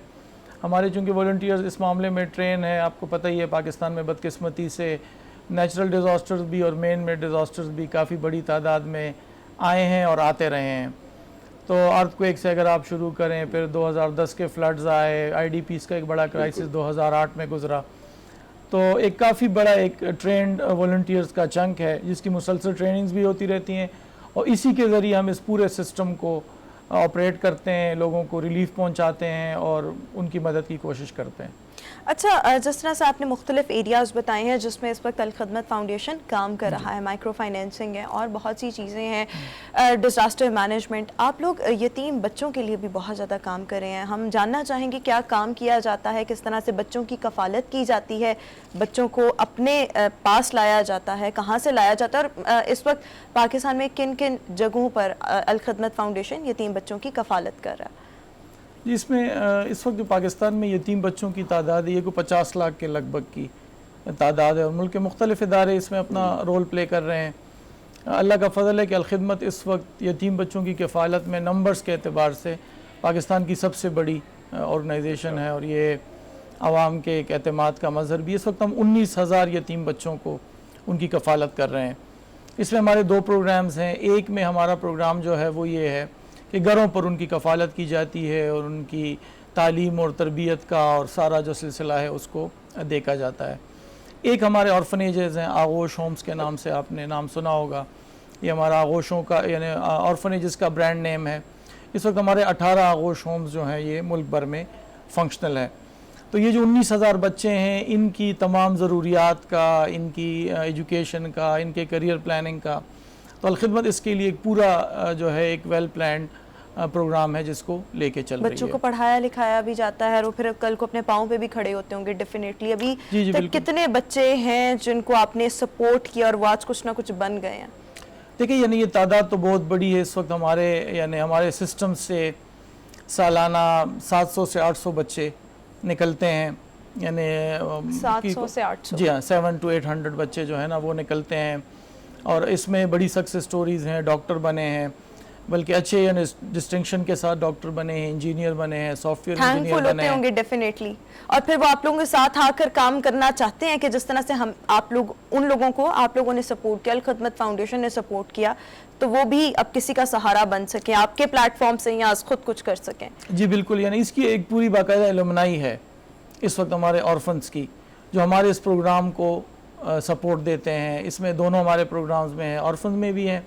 इसके साथ साथ हमारा स्कॉलरशिप का एक प्रोग्राम भी है जो प्रोफेशनल इदारों में यानी मेडिकल कॉलेजेस में, इंजीनियरिंग में जो नीड बेस्ड हम और मेरिट बेस्ड स्कॉलरशिप देते हैं, तो इसमें भी उनकी भी एलुमनाई है जो इस पूरे जब वो अमली ज़िंदगी में दाखिल होते हैं तो उनकी भी ख्वाहिश होती है कि जिस तरह हमें किसी ने सपोर्ट किया तो हम भी किसी की सपोर्ट बने। बिल्कुल ठीक हो गया जी हरमीत। अच्छा सर, जिस तरह रोमा ने कोई सवाल इस तरह किए, ज़ाहिर बात है कि बहुत सारी चीज़ें हम देखते हैं कि बहुत काम हो रहा है, लेकिन आपसे ये भी जानना चाहूँगा कि सर ये अलखिदमत चाइल्ड प्रोटेक्शन सेंटर क्या है और ये अलखिदमत काम कैसे करती है, थोड़ा सा इसके बारे में बताइएगा। जी देखिए, जिस तरह यतीम बच्चों का एक सेगमेंट है जिसकी इस मुल्क के अंदर कोई आवाज़ भी नहीं थी और दायरे ये कोई यूनियन भी नहीं बना सकते, इसी तरह जो बच्चे वर्कशॉप्स में काम करते हैं, जो कचरा चुनते हैं, ये भी यानी इनकी भी कोई आवाज़ नहीं है, ना ये पढ़े लिखे हैं। तो अलखिदमत ने आज से 7-8 साल पहले सोचा, और मैं ये क्रेडिट दूंगा यूके के हमारे जो डॉक्टर्स हैं, 2 बड़े डॉक्टर्स हैं, डॉक्टर अल्ताफ़ साहब और डॉक्टर आफ्ताब साहब, जिन्होंने इसको कंसीव किया। और अब ये प्रोजेक्ट जो है चाइल्ड प्रोटेक्शन सेंटर का, इस वक्त 50+ चाइल्ड प्रोटेक्शन सेंटर्स हैं। इन बच्चों को लाया जाता है, शाम को इनको 3 से 4 घंटे पढ़ाया जाता है। पहले हम कोशिश करते हैं कि इनको फॉर्मल एजुकेशन में लेकर जाएं, अगर फॉर्मल एजुकेशन में नहीं जाते तो कम से कम इनको इतनी स्किल्स दें कि ये अपना जो अर्निंग है उसको बेहतर बना सकें और थोड़ा बहुत पढ़ लिख लें, क्योंकि देखें ये बहुत ही यानी वो फैमिलीज़ होती हैं जो पावर्टी लाइन से बिलो होती हैं। जब भी कोई फैमिली अपना बच्चा जो है वो गुब्बारे बेचने के लिए बेचती है तो वो किसी लग्जरी के लिए नहीं होता, ये एक मजबूरी में होता है। तो ये बहुत ही इन फैमिलीज़ को फिर एक सपोर्ट चाहिए होती है। तो हम कोशिश करते हैं कि इनको स्किल्स दें, थोड़ा बहुत यानी लिखना पढ़ना सिखाएं। और इनमें से कुछ बच्चे ऐसे होते हैं जो स्कूलिंग की तरफ जाते हैं, फैमिलीज़ भी कन्विंस होती हैं। इसमें अभी हाल ही में एक बहुत बड़ी सक्सेस स्टोरी हमारी निकली है, इंशाल्लाह आपसे शेयर भी करेंगे। हमारे एक बच्चे ने जो चाइल्ड प्रोटेक्शन सेंटर में पढ़ता था, सॉफ्टवेयर इंजीनियर बना है और उसने डिस्टिंक्शन के साथ जो है ना ये हासिल की है। तो ये इस तरह के बच्चों के लिए एक बड़ा एजाज़ होता है। ठीक हो गया। अच्छा, जिस तरह से बहुत से एरियाज़ में आप लोग काम कर रहे हैं, हमारे अगर हम अपने मुल्क के अंदरूनी मसाइल देखें वो भी बहुत ज़्यादा हैं। एक बहुत बड़ा मसला पानी का है, तो इसके लिए भी जहाँ तक मेरे नॉलेज में था आप लोग काम कर रहे हैं। कुछ चीज़ें मुझे भी मालूम है, लेकिन जो लोग हमें देख रहे हैं उनको भी बताइए कि मसाइल कहाँ कहाँ पर है और अलखदमत उनके लिए क्या क्या काम कर रहा है, इस मसले के लिए क्या काम कर रहा है। ये देखिए दुनिया भर में इस वक्त क्लाइमेट चेंज आपको पता ही है, ग्लोबल वार्मिंग, क्लाइमेट चेंज, ये यानी बड़े कीवर्ड्स आजकल आपको सुनाई देते हैं। लेकिन आपको ये हैरत होगी कि इस वक्त हम दुनिया में यानी फ्रेश वाटर का सबसे बड़ा रिजर्वायर भी रखते हैं, लेकिन सबसे ज़्यादा वाटर स्कैरस मुल्क है इस वक्त। और अगले यानी 20 से 25 सालों में यानी ये प्रिडिक्ट किया जा रहा है कि अगर हमने वाटर मैनेजमेंट को अच्छा नहीं किया तो शायद हम जिस तरह हम डीजल और पेट्रोल की लाइनें देखते हैं इस तरह से शायद वाटर की लाइनें भी जो है वो देखें। इस वक्त हम मुल्क भर में जिन इलाकों में पानी नहीं है यानी वहाँ पानी ज़ेर ज़मीन नीचे है, तो उनके लिए मुख्तलिफ़ किस्म के प्रोजेक्ट्स हैं। यानी इसमें वाटर वेल्स हैं, ग्रेविटी फ्लो स्कीम्स हैं, इसमें हैंड पम्प्स हैं। अभी हमने सोलर का इंट्रोड्यूस करवाया है समरसेबल सोलर के साथ। अच्छा, जो अर्बन एरियाज़ हैं उनका प्रॉब्लम ये है कि वहाँ पर पानी है लेकिन वो कंटेमिनेटेड हैं, तो उसके लिए फिर आपको फिल्ट्रेशन प्लांट्स जो है लगाने पड़ते हैं।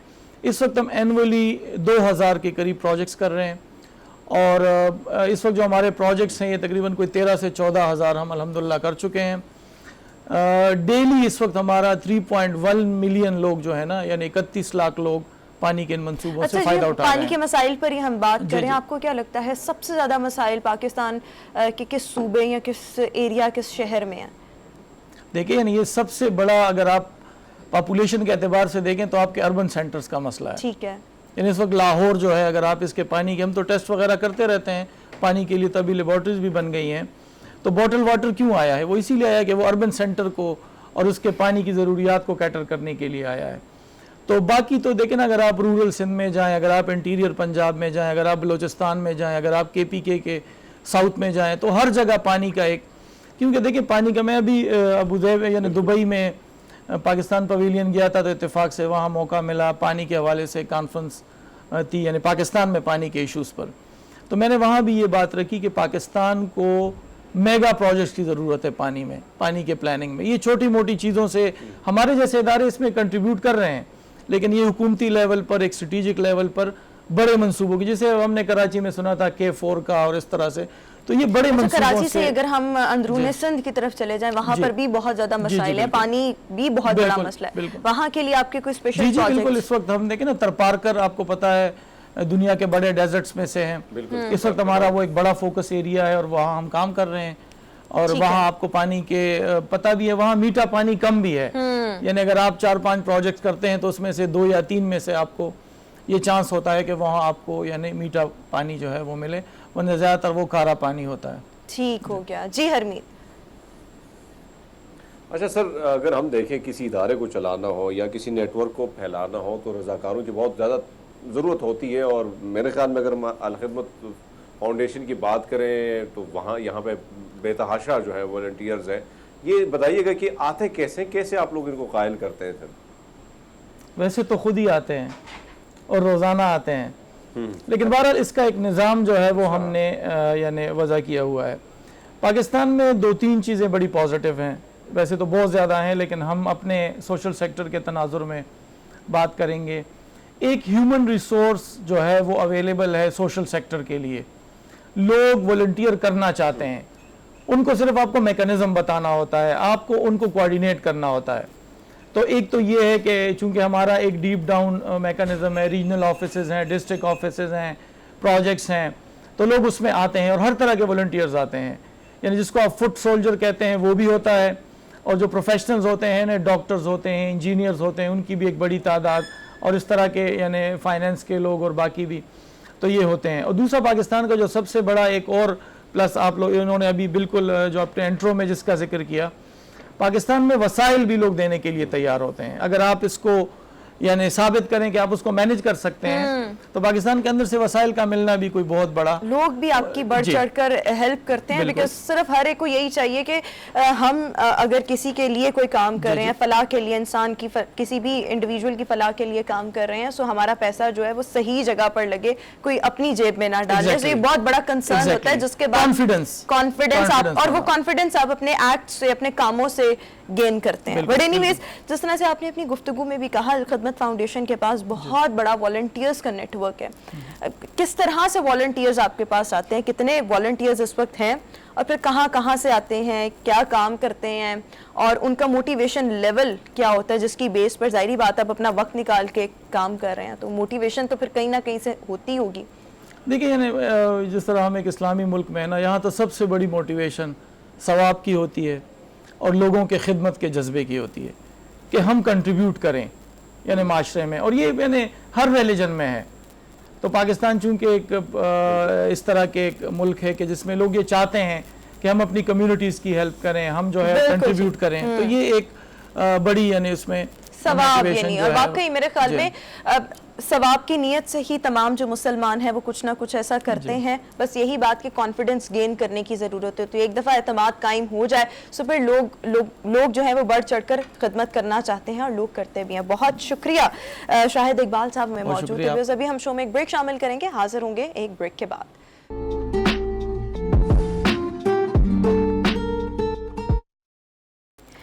ब्रेक के बाद एक बार फिर से गुड मॉर्निंग पब्लिक में आपको खुशामदीद कहेंगे। हमारे मुल्क में टैलेंट की कोई कमी नहीं। हमारे जो नौजवान हैं, बच्चे हैं, उनमें इतना टैलेंट और इतनी क्रिएटिविटी है कि बहुत से नेशनल मुकाबलों में तो पार्टिसिपेट करते हैं और अपना नाम बनाते हैं, बट इससे अगला जो स्टेप होता है ऑब्वियसली इंटरनेशनल मुकाबले, और उनमें भी पार्टिसिपेट करते हैं और हमारा जो सर है वो फ़ख्र से बुलंद करते हैं, और पाकिस्तान के लिए, हर पाकिस्तानी के लिए फ़ख्र का मकाम होता है।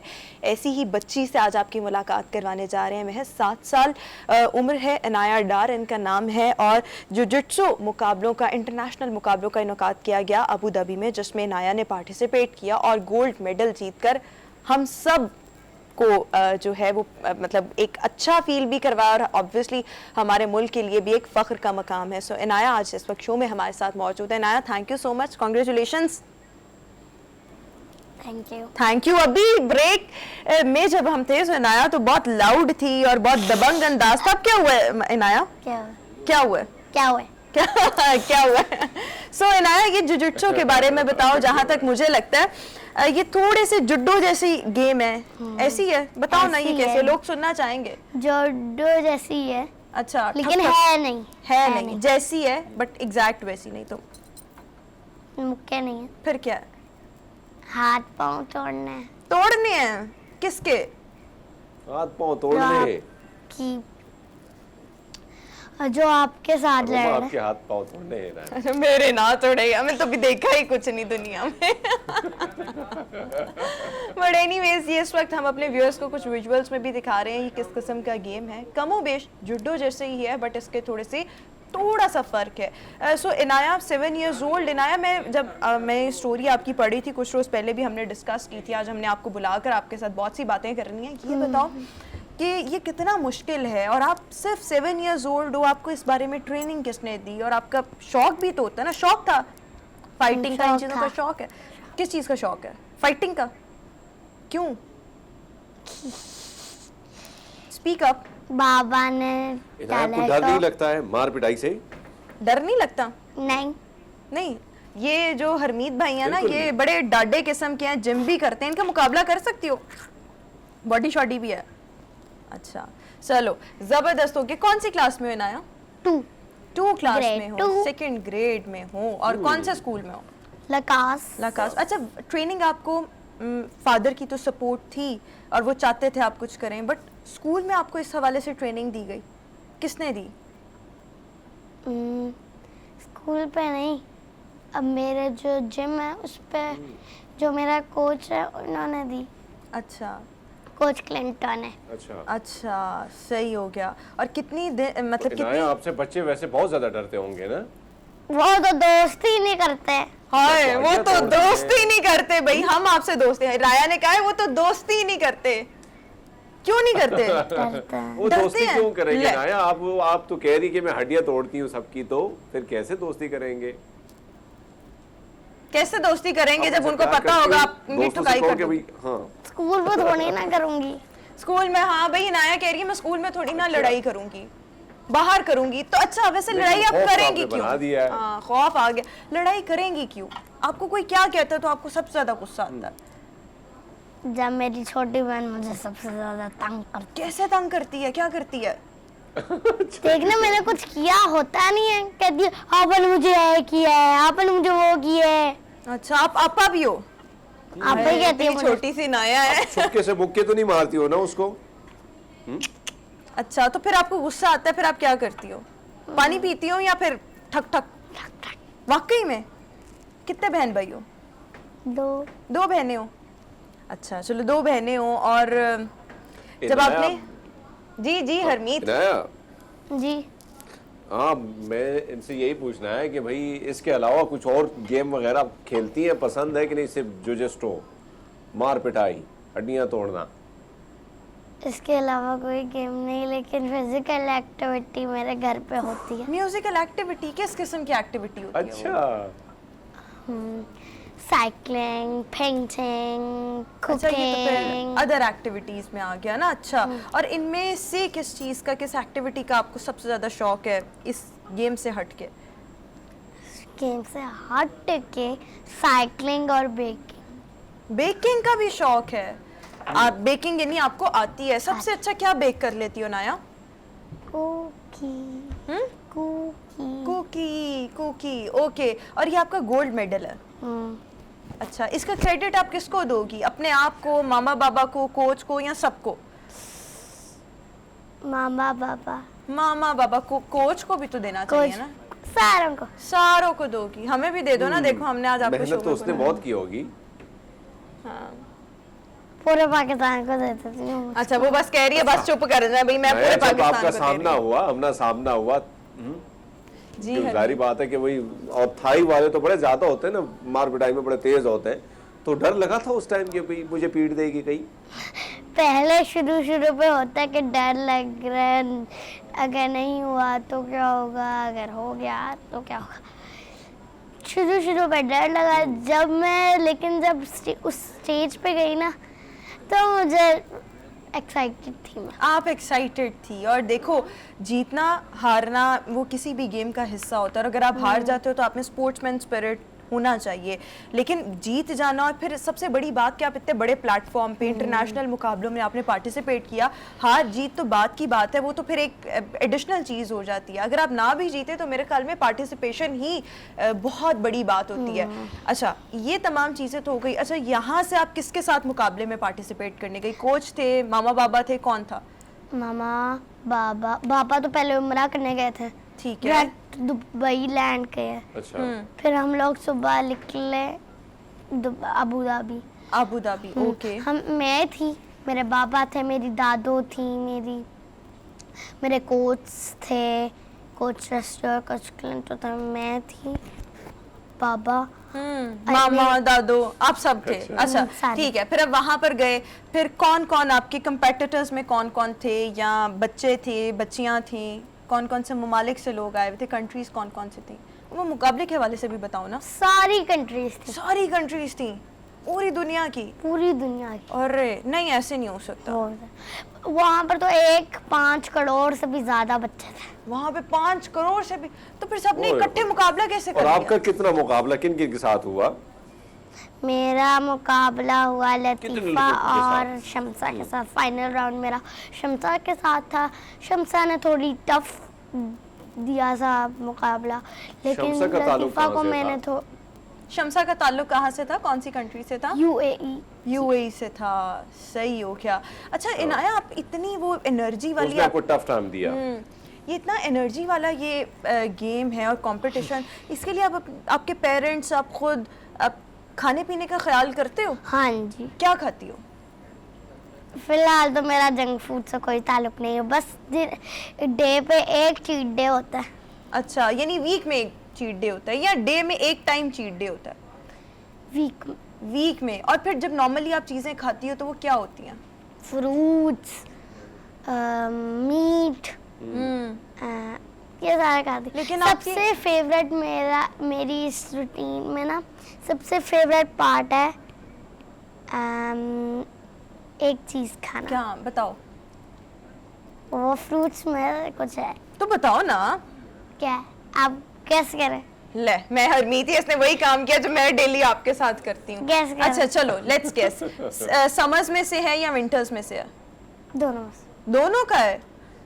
नहीं, एक समर का है, एक विंटर। मैंगो। अच्छा, और विंटर में भाई, विंटर का हरमीत से पूछते हैं ना भाई, इनाया को विंटर सीजन का कौन सा फल पसंद है भाई? हरमीत बताओ, मैंने तो सही गेस कर लिया। Orange. Orange? Yes, very right. अब आप हमें कौन सा गोल्ड मेडल दोगी? चलो गोल्ड मेडल ना दो, वैसे तो मेडल दे दो इनाया। अच्छा चलो कुछ मैं अगर आप अगले इंटरव्यू में बनाएंगे मैं खुद बना के ले आऊंगी। अच्छा, खुद ही बना कर ले आएगी। That's चलो आज हरमीत भी लाहौर आ रहा है और हम तो हैं ही इधर, तो पर देखते हैं कि आप क्या कैसे मामला सेटल होते हैं। अच्छा, इन चीज़ों से हट के जब आप ट्रेनिंग करती हैं, अभी भी डेफिनेटली करती होंगी, तो how many days a week या फिर how many hours per week या how many hours per day, किस तरह से आप अपनी ट्रेनिंग करें? कितना टाइम आप इस ट्रेनिंग को देती हैं? मैं इस Practice ट्रेनिंग को देती हूँ पूरा 1 घंटा। पूरा 1 घंटा? ना 1 मिनट ऊपर ना 1 मिनट पूरा। नीचे। हाँ, हरमीत पूछो ना भाई कुछ। हाँ, मैं वही इसको देख रहा हूँ कि पूरा घंटा तो आप टाइम देती, लेकिन आपने ये नहीं बताया कि खानों में तो आप फ्रूट्स आपने बता दिया हमें कि भाई फ्रूट आपको बहुत पसंद है। अम्मी क्या जबरदस्त किस्म का खाना बनाती, कौन सी चीज ऐसी बनाती जो आपको बहुत ज्यादा पसंद है?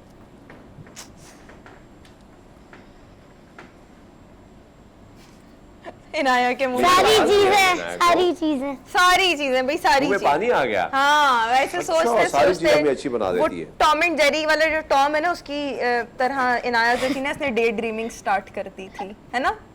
अच्छा इनाया, जो आपका चीट डे होता है, अच्छा इनाया, चीट डे होता है हफ्ते में 1 दिन। अच्छा इनाया को वैसे तो आप छोटी बहन से ज्यादा छेड़ा है। हाँ। अम्मी अबू में कौन ज्यादा पसंद है आपको? दोनों में से ज्यादा कौन ज्यादा डांटता कौन है? अम्मी डांटती है अबू? मामा। भाई उसने सियासी जवाब दिया, हाफ बाबा हाफ मामा। किसी का भी दिल नहीं ना तोड़ा। माँ को खफा करना चाहती है ना अब्बा को। हाँ? बस इमरान खान साहब को चाहिए नाया से ही कुछ सीख लें। इक्को वारी सारे नू नाराज नहीं करीदा। हाँ, अच्छा इनाया सही ये गल है। बताओ, जो चीट डे वाली हम बात कर रहे हैं, जब आपका चीट डे होता है तो उस दिन आपको सबसे ज्यादा क्या खाना पसंद है? पिज्जा। एक तो मेरा पिज्जा फेवरेट, मैं रोजाना चीट डे मेरा भी पिज्जा फेवरेट है। और नूडल। नूडल्स बस? और चॉकलेट्स वगैरह नहीं? चॉकलेट। अच्छा, वेरी नाइस। Kinder Joy. क्या? और Kinder Joy। Inaya movies Kinder देखती है, एनिमेटेड मूवीज देखती हो? मूवीज देखती हो? अच्छा, कौन कौन सी? Cartoon, Kids movie? Jungle Book. बताओ भाई।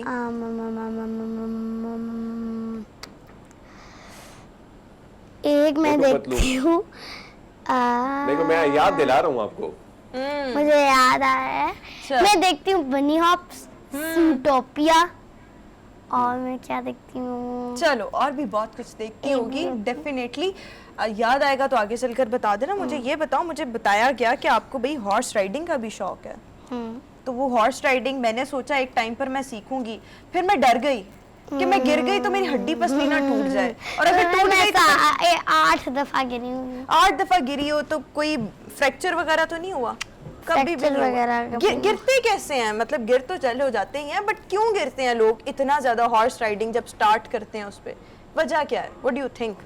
क्योंकि शुरू पे आपको नहीं आ रही होती ट्रेनिंग कभी आप कर रहे होते, जैसे मेरे बाबा को शुरू पे नहीं आता था, पापा घोड़े पे बैठे, घोड़े ने उठा के फेंका, बेचारे बाबा 3 दिन तक बेड से नहीं उठे। अभी घर जाके उन्होंने मुझे फिर कहना है, फिर से नाम बताया ई। अच्छा, ये इनाया का मेरे वाला हाल है। जब ऐसा कुछ हो जाता है ना तो फिर हम रौला डालते हैं, भाई आज ये हुआ, घर पर ये हुआ, तो बाहर ये हुआ, फलाना गिरा। तो इनाया तो कोई गिरता है ना तो मुझे तो वैसे ही बड़ी हंसी आती है, कसम से। आपको आती है? अनलेस किसी को बहुत कोई सवेयर चोट ना लग जाए तब नहीं आती। वैसे अगर कोई गिर जाए या मैं खुद भी गिर जाऊं ना छोटा मोटा तो फिर नहीं, देखने मैं उधर मुंह करके घोड़ा चला रही हूँ, मुझे पता ही नहीं पीछे देखा बाबा थे ही नहीं। था नीचे। हाँ, नहीं, मैंने पीछे देखा, मैंने देखा है बाबा गंगर बाहर जाके, मुझे बाबा पता नहीं था बाबा पीछे गिर गए हैं। मैंने जब बाहर देखा बाबा को गिरते हुए, गिर के दर्द ऐसे ऐसे पकड़ के बाजू, तो मैं कहा हो जी बाबा गिर गए। बाबा ही गिर गए, ऐसे ही बाबा ही गिर गए। अच्छा, तो फिर बाबा ने कहा नहीं, मतलब बाबा जो होते हैं वो बेटियों से तो बहुत ज्यादा वाला प्यार करते हैं ना, तो फिर उन्होंने कहा मैं गिर गया हूँ तो फिर मेरी बेटी भी अल्लाह ना करे गिर जाए, फिर उसको भी इतनी पेन हो, तो इनाया ना करो। एक बात बताऊं, बताओ, एक नहीं दो बताओ। जब भी मैं गिरती हूँ ना, उठाने नहीं आता कुछ। हाँ, क्यों? वो चाहते होंगे ना कि आप स्ट्रांग बनो, इसलिए नहीं आते होंगे, है ना? खुद उठ के खुद घोड़े पे वापस खुद ही उठ के खुद ही। यार हरमीत, इसको भी मेरी तरह हाथ हिलाने की बहुत बिल्कुल आपकी कॉपी है रोमा। वैसे अगर देखें तो उसकी कोशिश ये होती है कि कुछ हटके ही करे। हाँ, चलें, और कुछ पूछना चाहेंगे इनाया से? इनाया दोस्त आप, ये तो मुझे मुझे अफसोस हो कि लोग आपसे इतनी प्यारी हैं, आप इतनी अच्छी बातें करती हैं, दोस्त क्यों नहीं बन पा रहे हैं आप? आपने कोशिश नहीं की होगी, बाहर कभी निकले ना घर से, कभी थोड़ी बहुत कभी बाहर निकले तो बहुत सारे दोस्त आपको मोहल्ले के मिलेंगे, कोशिश नहीं की? नहीं, इनाया कह रही है कोशिश की है लेकिन बन नहीं रहे। बन जाएंगे जब वो देखेंगे ना। अभी जैसे हम आपके दोस्त, बड़े दोस्त बन जाते हैं। हाँ, वह हम आपके दोस्त। अच्छा, जिस तरह से आप ये गेम सीख रहे हो, गोल्ड मेडल भी जीता, कोई एक मैसेज छोटा सा जो आप अपने एज फेलोज को देना चाहोगे कि भाई कुछ ना कुछ स्पोर्ट्स एक्टिविटी करें, बैठना नहीं है, फिजिकल हेल्थ अच्छी रहेगी, आपकी मेंटल हेल्थ भी अच्छी रहेगी। क्योंकि मेरे मामा पापा ने मुझे, पहले मैं सिर्फ घर पे बैठती थी, मोबाइल देखती रहती थी, लेकिन मामा ने कहा इसकी तो आंखें खराब हो जाएंगी। हो, बाबा ने कहा इसकी आंखें खराब, फिर उन्होंने मुझे इस तरह लेके गए। ओके, फिर मैं आहिस्ता आहिस्ता ये स्टार्ट किया। पहले तो सिर्फ मजाक पे करवा रहे थे। हाँ, पहले सिर्फ मजाक पे करवा रहे थे। हाँ, कि वो पहले मजाक पे करवा रहे थे, आहिस्ता आहिस्ता पता चल गया भाई ये तो सीरियस काम डल गया, ये तो सीरियस काम हो गया है। अच्छा, लेकिन चलो अच्छा। सो इनाया की इसी बात से हम मैसेज पिक कर लेते हैं ना कि अगर आप बच्चे आजकल के फ़ोन बहुत ज़्यादा इस्तेमाल करते हैं, करना चाहिए, पता भी होना चाहिए, अप टू डेट भी रहना चाहिए, लेकिन जब आप बहुत ज़्यादा इन चीज़ों का इस्तेमाल करते हैं तो ऑब्वियसली आपकी हेल्थ, फिजिकल, मेंटल, हर तरह से बहुत ज़्यादा मुतासर होती है, आपकी आईसाइट बहुत ज़्यादा मुतासर होती है। सो आजकल वैसे भी आउटडोर एक्टिविटीज़ और गेम्स में इन्वॉल्व होना वो बच्चों में है ही नहीं। सो इस चीज़ को होना चाहिए ताकि एक तो ये आपकी फिटनेस कायम रहेगी, आपका एक अच्छा टाइम गुजरेगा, और फिर इनाया की फन टाइम गुजरेगा। मोबाइल को तो छोड़ो, मोबाइल तो देख के बोर ही होंगे बात पे, क्योंकि हर टाइम मोबाइल देखते ही नहीं और हम आंखें लोग, भी खराब तो होगी। इससे अच्छा फिजिकल एक्टिविटी कर रहे हैं, कम से कम फिटनेस आएगी, एक्टिव रहेंगे। बिल्कुल, फिटनेस आएगी, एक्टिव रहेंगे, मेंटल हेल्थ अच्छी रहेगी, फिजिकल हेल्थ अच्छी रहेगी, और फिर एक दिन ऐसा भी आ सकता है जैसे इनाया पर आया है कि जैसे हम सब इनाया पे फख्र कर रहे हैं, इस तरह पूरा पाकिस्तान दूसरे बच्चों पर भी फख्र कर सकता है। इसके लिए ऑब्वियसली एफर्ट करनी पड़ती है। तो इनाया की बात में बहुत खूबसूरत मैसेज था। Inaya, thank you so much, और हम उम्मीद करते हैं कि इस तरह के ढेरों मेडल लेकर आप हमारे पास आती रहो। Thank you so much and once again congratulations. अभी हम शो में एक ब्रेक शामिल करके बाद वापस आएंगे। Good morning.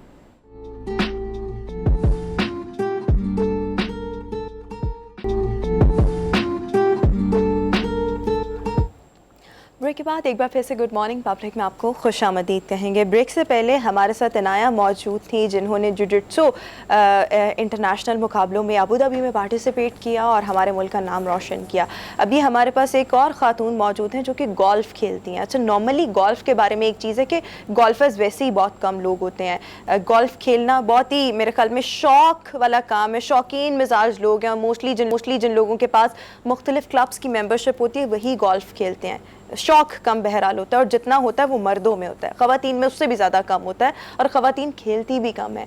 बट अभी हम आपकी मुलाकात करवाने जा रहे हैं रमशा एजाज से, जिन्होंने इस्लामाबाद में होने वाले इंटरनेशनल लेडीज़ गोल्फ चैम्पियनशिप में पार्टिसिपेट किया, जिसमें दुनिया के और भी ममालिक मौजूद थे, ख़वातीन ही मौजूद थी और इन्होंने ये चैम्पियनशिप जीती, अपने नाम की। सो हमारे साथ इस वक्त रमशा शो में मौजूद है। Ramsha, thank you so much, welcome to our show. Ramsha, सबसे पहले तो मैं यही जानना चाहूँगी, मुकाबलों पर भी आते हैं लेकिन आपके अंदर गोल्फ का शौक कैसे हुआ? मर्दों में होता है, कम होता है, और उन्हीं में होता है जिस तरह मैंने बात की जिनके पास मुख्तलिफ क्लब्स की मेंबरशिप होती है।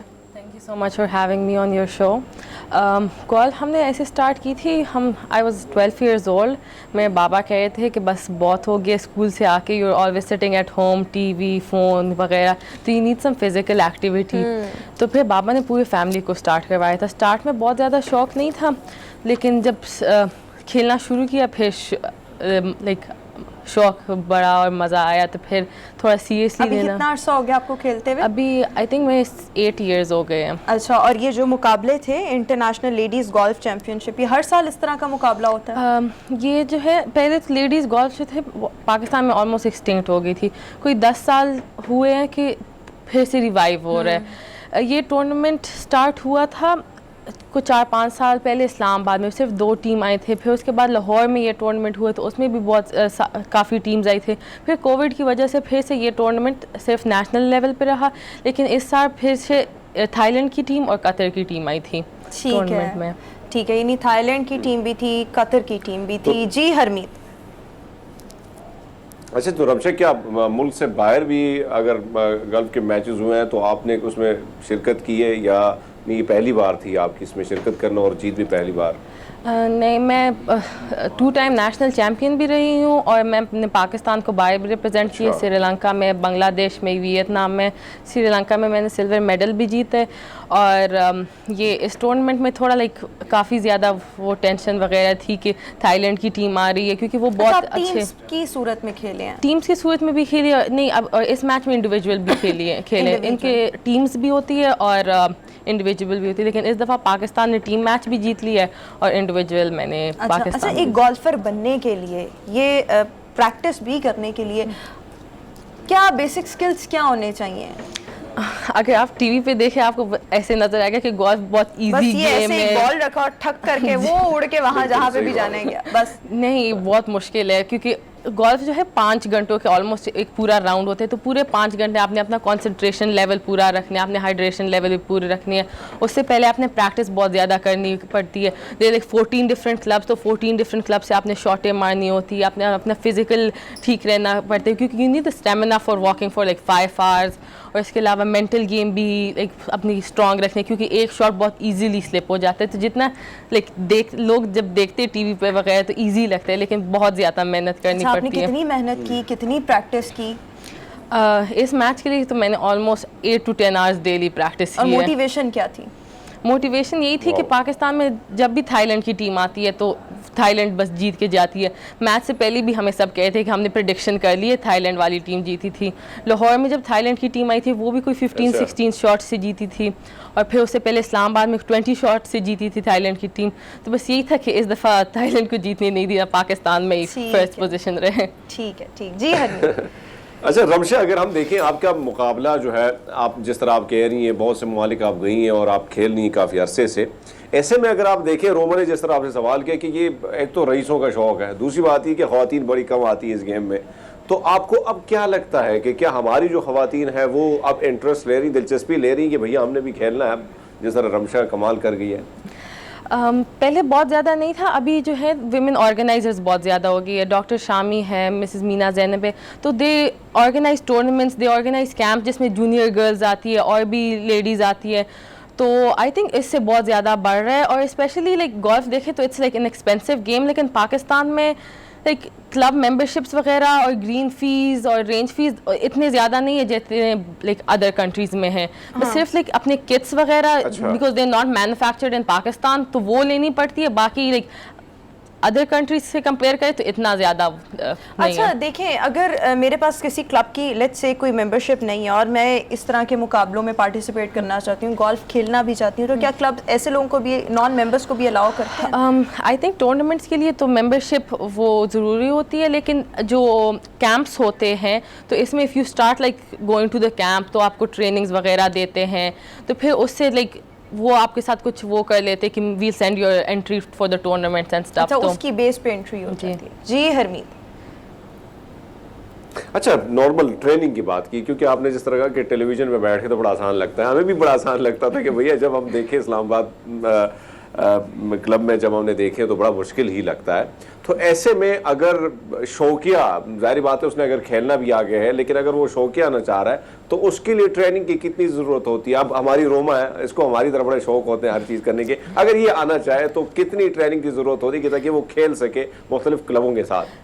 सारी जिंदगी लग जाएगी हरमीत, मैं बता दूं। नहीं नहीं, आप स्टार्ट करें तो you basically have to go to the driving range first. हिम्मत करें आप। तो उधर कोच वगैरह, क्योंकि लाइक थोड़ा लाइक ज़्यादा टेक्निकल होते हैं बाकी स्पोर्ट्स से, ग्रिप कैसे पकड़ने, कौन सी उंगली में, शोल्डर के अलाइनमेंट क्या होती है, बॉल से डिस्टेंस क्या होते हैं, तो like the coach gonna tell you what to do पहले, और फिर आप थोड़ा प्रैक्टिस करेंगे 2-3 महीने तो you will know how to hit the ball and how to go about the game, तो फिर लाइक थोड़ा खेलेंगी। अच्छा, तो जिस तरह से आप कह रहे हैं कि जब आप खेल रहे मतलब होते 2-3 हैं, महीने लाजमी लगते हैं सीखने में। जी ठीक हो Start. गया, सही हो गया। अच्छा, जिस तरह से आप कह रहे हैं व्हाइल प्लेइंग दिस गेम आपको अपना हाइड्रेशन लेवल ठीक रखना होता है, वैसे फिर इसके साथ साथ जिस तरह बाकी गेम्स हैं हर एक में किसी ना किसी तरह की खुराक का इस्तेमाल करना होता है, उसका भी ख्याल रखना होता है, तो इसमें भी कोई है कि इस तरह की डाइट का इस्तेमाल करें या इस पैटर्न पे चलें, इस पैटर्न के मुताबिक खाएं? डाइट का वो लाइक यूज नहीं है, लेकिन it's when you are playing a tournament तो हाइड्रेशन की ख्याल जो है ना एक दिन पहले से रखना होता है। एक दिन पहले से you are suppose to like drink a lot of water, फिर when you are going on the tee तो हर 3 होल बाद, या व्हेन यू फील कि एनर्जी थोड़ी ड्रॉप हो रही है तो have something like a banana और ग्रेनोला बार जो भी हो ना, तो हर लाइक अपनी वो देखना होता है एनर्जी लेवल्स के, एनर्जी लेवल्स ठीक है तो इतनी अच्छा, ज़रूरत और नहीं है। एक और चीज़ कि हर गेम से पहले, हर मुकाबले से पहले, अभी हम गेम की बात करेंगे, खुद को वार्म अप करना होता है, बॉडी को वार्म अप करना होता है, और उसके लिए हर गेम के अपने वार्म अप्स होते हैं, इससे पहले ये कर लें। इस गोल्फ खेलने से पहले खुद को कैसे वार्म अप करना है बॉडी को? गोल्फ जो like it's an 18 hole tournament जब जाते हैं, और एक साइड पे ड्राइविंग रेंज होती है जहाँ आप शॉर्ट प्रैक्टिस करते हो, तो when I go before a tournament मैं पहले स्ट्रेचिंग करती हूँ या थोड़ी जंपिंग जैक्स के हार्ट बीट थोड़ी ज़्यादा हो जाए, फिर उसके बाद मैं छोटी शॉटें मारती हूँ, और लाइक बैग में जितनी भी क्लब है I try to like hit a few shots with them, तो फिर ये like this is the warm up routine. Maintain रहता है इस तरह से अगर आप रेगुलर खेलें तो? फिटनेस भी तो आपकी मेंटेन हो रही है ना, वार्म अप जिस तरह से आप बता रहे हैं। फिटनेस भी, लेकिन इट्स अ 5 आवर्स गेम, तो अगर लाइक आप वॉच वगैरह करें ना तो लाइक 3000 कैलोरीज वो टूर्नामेंट में जब ज़्यादा टाइम लग जाए तो बर्न हो जाती है। ठीक हो गया। जी हरमीत, अच्छा रमशा, मैं आपसे, क्योंकि हम देखते हैं कि बहुत सारे गेम्स के बारे में हम जानते हैं लेकिन गोल्फ के बारे में बहुत कम ही लोग जानते हैं, जिस तरह हम बात वैसे अंदाज़ा भी आपको हो रहा है। ऐसे में हम देखते हैं कि जिस तरह क्रिकेट है, क्रिकेट में ओवर्स होती हैं, फुटबॉल में टाइम होता है, इतने वक्त में इतने गोल्स होते हैं, तो इसकी क्या टाइमिंग होती है? अगर आपकी किसी दूसरे के साथ, हरीफ के साथ आपका मैच है तो उसका वक्त किस तरह, उसका तयन किस तरह किया जाएगा, या वक्त कितना टाइम उनको दिया जाता है पूरी टीम, दोनों टीमों को? अच्छा, तो जैसे लाइक फुटबॉल और क्रिकेट होती है वो 2 टीम एक दूसरे से उनका मैच होते हैं, लेकिन गोल्फ में देर लाइक अभी जो ये टूर्नामेंट हुआ तो आई थिंक 74 लेडीज़ थी जिन्होंने पार्टिसिपेट किया था, तो all 74 of them were playing on the course, और बस लाइक देर लाइक 18 होल्स, और इसमें देखना है कि हर होल में जितने कम स्ट्रोक्स में आप बॉल होल में अंदर कर सकते हैं। ठीक है। अच्छा, आपसे पहले हमारे साथ बच्ची थी इनाया, तो मैंने उसको लास्ट पर कहा कि इनाया कोई मैसेज देना चाहो अपने एज फेलोज़ के लिए कि वाई स्पोर्ट्स आर इम्पॉर्टेंट, या गेम्स जो हैं वो हमारी ज़िंदगी का, लाइफस्टाइल का हिस्सा क्यों होनी चाहिए। तो उसमें एक बड़ी खूबसूरत उसने बात की, उसी के साथ मैं भी वाइंड अप करना चाहूँगी, और मैं आपसे भी सेम क्वेश्चन रिपीट करूँगी कि व्हाट डू यू थिंक, आपका क्या ख्याल है क्यों ज़रूरी होनी चाहिए और क्यों हर एक को इस तरह की एक्टिविटीज़ में पार्टिसिपेट करना चाहिए? I think sports is very important specially for young girls, क्योंकि एक तो वो कॉन्फिडेंस देता है जो लाइक नॉर्मल लाइफ में किसी को होता है किसी को नहीं, तो एक वो कॉन्फिडेंस देता है और दूसरी लाइक एक अच्छी एक्टिविटी है जिनमें लोग बिजी रह सकते हैं, हेल्दी है जो एक्टिविटी कि है। जिस तरह से हम पहले भी बात कर रहे थे, जिस तरह से आपकी मेंटल हेल्थ भी ठीक रहती है, फिजिकल हेल्थ बहुत बेहतर रहती है, फिटनेस जो है आप वो भी अच्छी रख पाते हैं, फिटनेस भी ठीक रहती है। सो इसी मैसेज के साथ हमें दीजिए इजाज़त। रमशा आपका भी बहुत शुक्रिया, आप शो के लिए वक्त निकाला। व्यूअर्स हमें दीजिए इजाज़त, आज का शो अपनी इख्तिताम को पहुँचा। इंशाल्लाह आपसे मुलाकात होगी अब मंडे को और उस रोज़ देखेंगे कि तहरीक अदम एतमाद कामयाब हुई है या नहीं हुई, और इस पर फिर हम मंडे को डिस्कशन करेंगे आफ्टर द असेंबली सेशन। आज के शो से हमें दीजिए इजाज़त, अल्लाह हाफ़िज़।